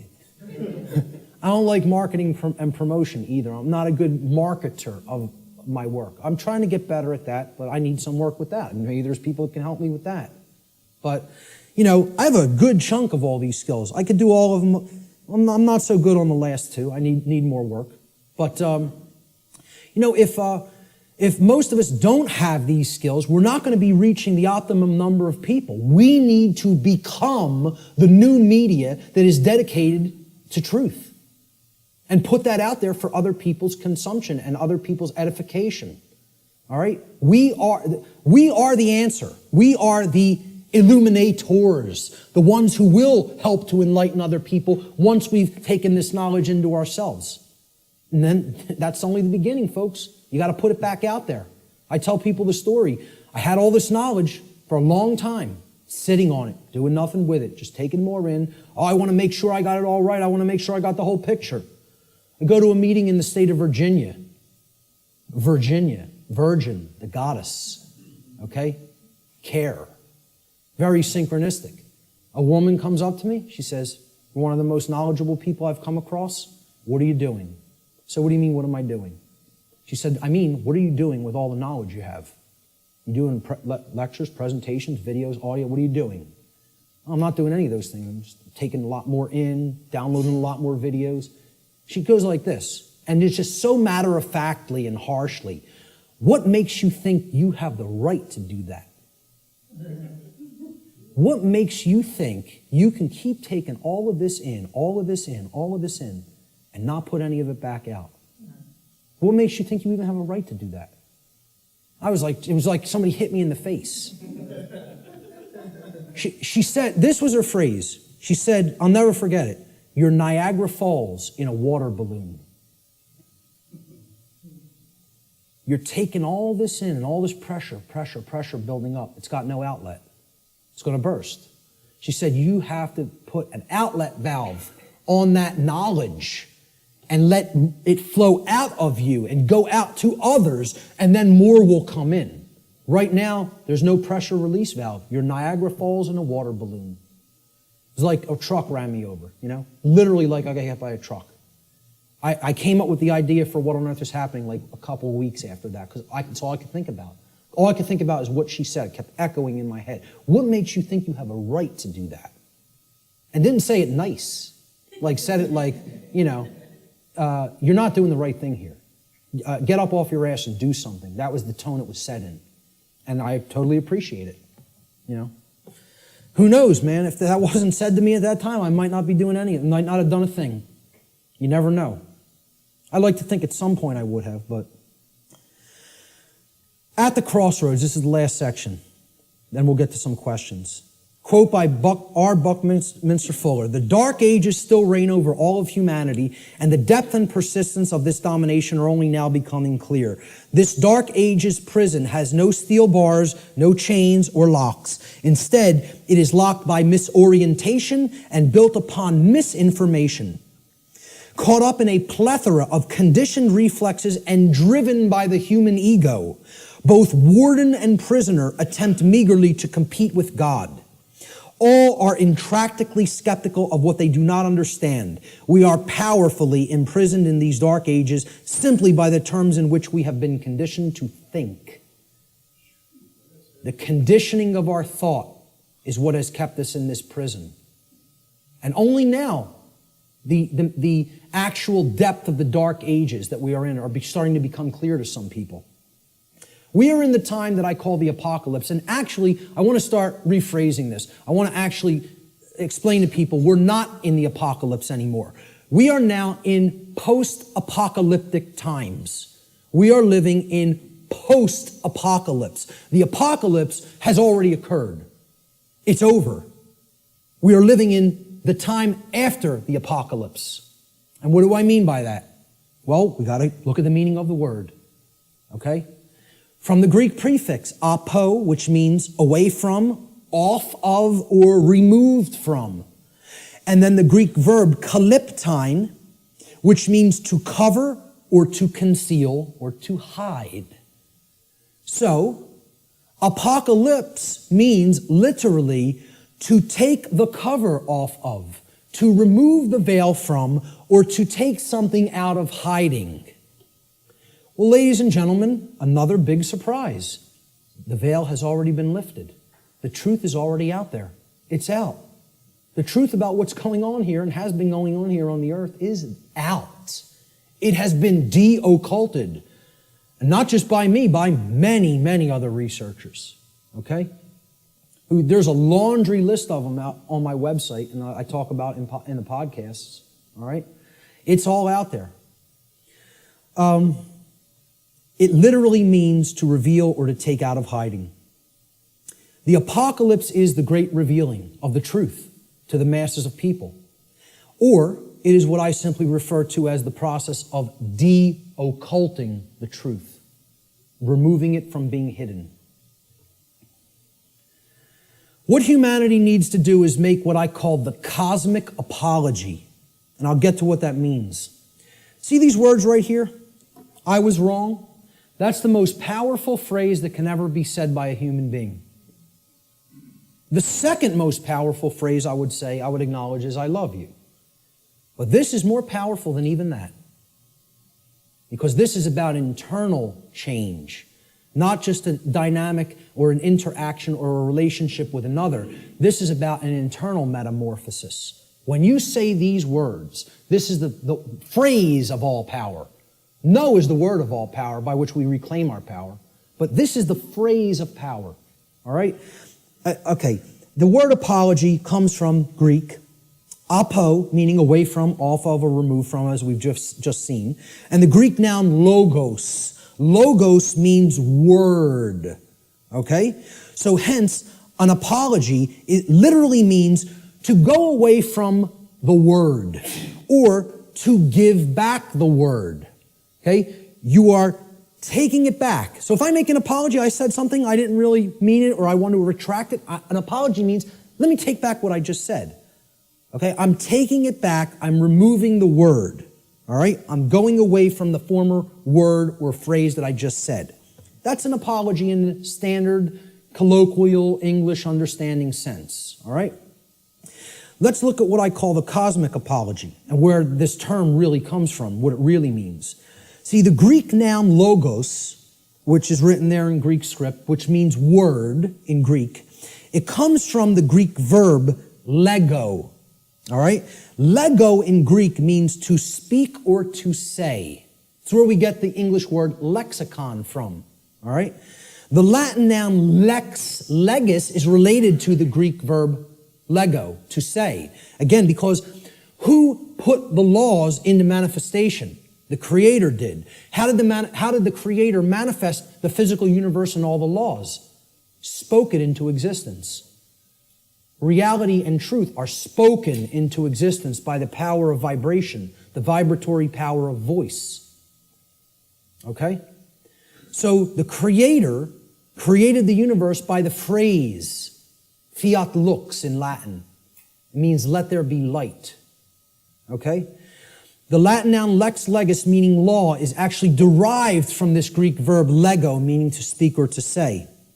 God and not man is the logos. the author of law, the one who spoke the law into existence at the creation of the universe, because natural law is the boundary conditions of the manifested reality called the physical universe.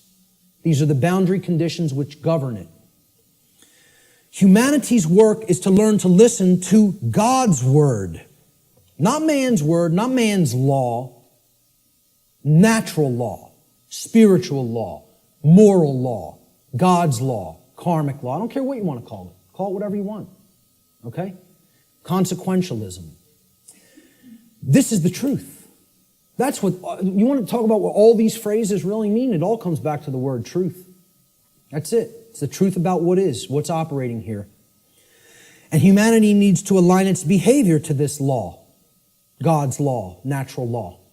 Without alignment of its behavior, don't expect to natural law, don't expect a thing to change here. Expect it to rapidly grow worse. Humanity must make a cosmic apology by giving the word, okay, which means the authorship of creating law. See, we think we're the authors, we're the authorities. That's what author means, right? Author. What's another word for author? This is just this is how mind control through words works, right? An author is a what? A writer. Well, what are you saying there? An author who has authority, they are authoring something, is a writer. They are a right, R-I-G-H-T-E-R. Okay? They're making it into a right. This is what you hear when you hear the word authority. You hear author, which means a writer, meaning one who makes rights, which means someone who believes they're God. That's all this really comes down to. In a nutshell, we're up against a class of people who believe that they can be God and own and rule everybody else.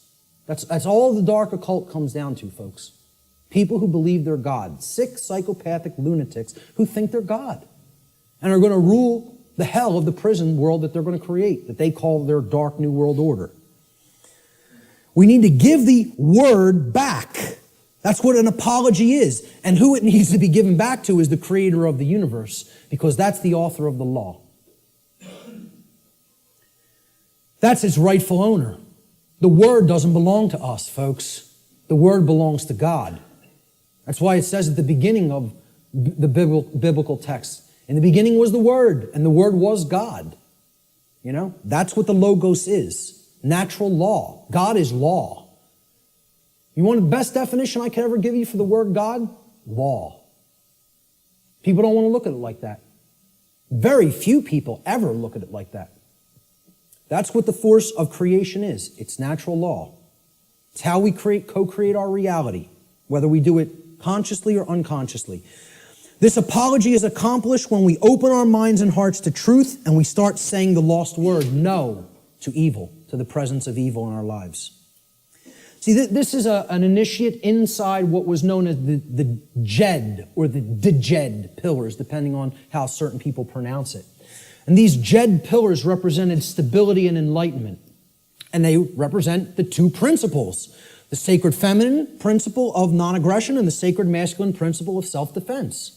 The initiate is the enlightened one who is incorporated and bridged both pillars and has come to the place of cosmic illumination, which is represented by the winged disc of Ma'at in the Comitian tradition, which is over the lintel between the two pillars.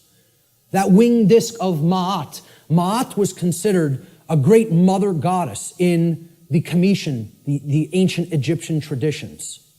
Okay? She was the force. She was a personified deity. You know, the ancient Comitians didn't actually worship a physical woman. It's not what this was. It was the personification of truth and justice and order and natural law that was encapsulated as the sacred feminine essence. And she was above all the other deities in the pantheon of Egyptian deities, of Comitian deities. Ma'at, there was no god or goddess higher. And how they looked at alignment with Ma'at is if you wanted to have order and you wanted to avoid chaos, you learned the teachings of Ma'at, because she was the goddess of justice, and she was the goddess of righteousness. She was the goddess that brought order if you aligned yourself to her teachings, and her teachings were natural law. So that's what this is here. This is saying we need to take away the word. It's not saying remain silent and don't use your voice. It's not what it's ever been saying. This is a symbolic allegory for the apology. All right? You know what else the G in the middle of the compasses and square is? Apollo G. The sun, the light, the generative principle. Okay? We need to make the Apollo G. All right? That's what the G in the middle of the compasses and square in allegory also represents, because one of the big deities, the Greek deities that is often kind of exemplified in the Freemasonic tradition is Apollo. He was a sun god, and he was a corollary to Horus in the Egyptian tradition, and Jesus in the Christian tradition, and Mithra in the Persian tradition, and many other sun gods that represented truth and light. All right? So that's the middle way, the middle pillar. That's what the initiate represents. I started this presentation with the slide before we begin. Now we have begun. And it's up to you to take it further. What you'll do with this knowledge is entirely up to you. See, this is a painting by Alex Gray that shows the worldview schism. Are we going to stay embedded in the left brain and in other forms of imbalance, and we're going to create the negative worldview, right? Or are we going to live in harmony with natural law, which can create this path when we incorporate the creative and nurturing and sacred feminine aspect of our beings? Natural law, living in harmony with it, can only lead to these conditions: freedom, peace, prosperity, the continuation of our species, our actual physical survival, and our evolutionary progress in consciousness. That's what living in harmony with natural law leads to. Conversely, living in opposition to natural law will get us this side of the world tree. It'll bring this world, this hellish world of chaos and destruction. Because living in opposition to natural law can only lead to these states: control, enslavement, war, chaos, evolutionary stagnation, and ultimately the extinction of our species. Which will we choose? That's still up in the air. I can't tell you that. Only each individual can make that decision for themselves, and then that will play out in the aggregate, in the mass consciousness, the numbers. Thomas Jefferson said, "A free people claim their rights as derived from the laws of nature." And this was also embedded in the Declaration of Independence. The laws of nature and of nature's God, and not as the gift of their magistrates. John Locke said, "The natural liberty of man is to be free from any superior power on earth, and not to be under the will or legislative authority of man, but only to have the law of nature for his rule." Former Grand Master of the Order of the Rose Cross, the Rosicrucian tradition, Francis Bacon, said, "Nature, to be commanded, must first be obeyed." If we want the forces of the cosmos on our side, we have to learn and adhere to the principles of natural law. If we do not align our behavior to that, nature will not stand with us. It will continuously stand against us, and it will itself create more strife and suffering in our lives. And we certainly won't command it. We won't command its forces with things like free energy used for any positive purpose. It'll only be used for destructive purposes. The psychologist Alfred Adler said, "There is a law that man should love his neighbor as himself." And he's referring, of course, here to the Golden Rule. "In a few hundred years, it should be as natural to mankind as breathing or the upright gait. But if he does not learn it, he must perish." And you know, folks, I would really hope this is going to take less than a few hundred years. But based on where we're at, I'm not so sure. You know? I think we could do it a lot faster than that if we accept the key that's been shown here today, that, as I said before, has the power to unlock all the locks on all the doors to all the cages. And that's what the knowledge of natural law comprises. Will we make the choice to climb the ladder of consciousness through an act of our own free will, choice, and effort? It's not a simple climb. I mean, it's a difficult climb. It's not overly complicated to learn these concepts, to learn these truths. It involves abandoning many things that we've already been conditioned with that don't serve who we are, okay? But I'm not telling you it's going to be easy, all right? It involves a lot of deep introspective work. But if we do it, we can step out of the prison that we've imposed upon ourselves by balancing the sacred feminine and masculine forces within each one of us. And by recognizing our own inherent sovereignty, and that there is no legitimacy and never has been any legitimacy to slavery and control and the external rulership of human beings as subjects. Okay? That recognition of sovereignty has to go hand in hand with our knowledge of natural law. It's a totally integrated component of it. This was the title slide. This tarot card was on the title slide. When you understand, and I've talked about this in some of my work online, when you understand the deep connection to the tarot tradition and other mystery tradition teachings, specifically its very deep interwoven relationship to the Kabbalistic tradition of the Middle Eastern mystery traditions, all right? You understand that this card right here actually represents the will of creation and what creation itself, what the mind of the universe itself ultimately wants to manifest in physical reality. Not in some other worldly dream world or fantasy realm or spiritual reality that is to come or not come. Right here in the physical domain, which is not separate and distinct from the spiritual domain. They are one and the same. This card is known as the Justice card. Okay? And it's based on the Latin word jus, which means right or law. Okay? That's where we get the English word justice. This card represents balance between the pillars, as you see on the right side of the king, holding the sword of truth in hand, and the scales of truth and justice have been perfectly balanced and are in the other hand. And it represents sovereignty. And it represents alignment with natural law. And most of all, it represents alignment with truth and the manifestation of order. That can only happen when we align our behaviors to the principles of natural law.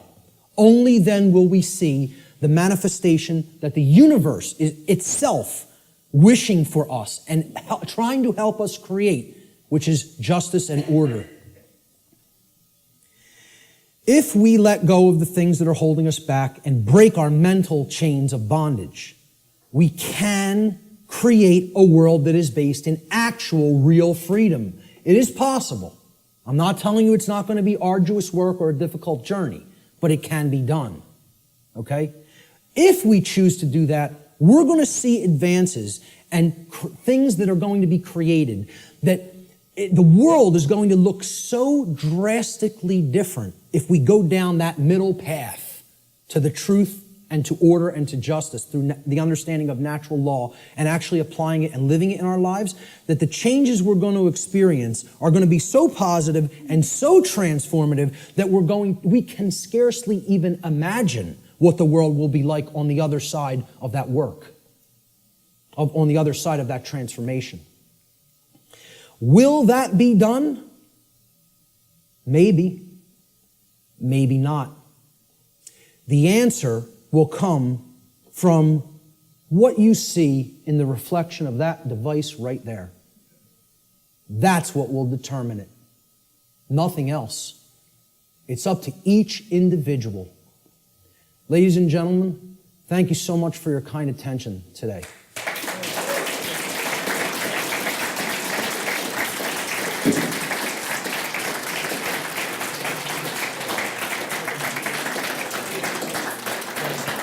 Thank you. Thank you. Thank you. I appreciate that. Finally, this right here, Lex Rex, simply means the law is king. The law is king. Lex Rex. That's my final slide. Thanks so much. Let's do some question and answer. How much time do we have, by the way? Did I run way over or did I leave some? Oh my God. Hey, I'm very happy that the venue allowed us to go over by this much. Okay? And that they didn't just come in and say, you got to get out of here. So I really did want to leave time for questions, but I think it would be, I don't know if it would be really just, intrusive and ignorant at this point to just stay even beyond this time. So maybe we should start packing it up. All right? I apologize for going so far over. I think the information speaks for itself and is worth it, and I hope I was clarified on that. Listen, I'll tell you what. Anybody has specific questions, since there's no time for questions, let me just get this across, okay? Since there's no time for questions, I'll make a personal effort, and I rarely tell people I will respond to email questions. You tell me that specifically that you attended this seminar here today in an email, and if you have a specific question, get to the specific question quickly in your email, and I will make the time over the next few weeks to try to respond to everybody. I'll promise that. How's that? Does that sound okay? All right, great. Thank you. Thank you guys all so much for being here, for staying for the whole thing. Thank you. I'm very impressed with you guys today. That takes a tremendous effort of will and attention. So, thank you guys so much.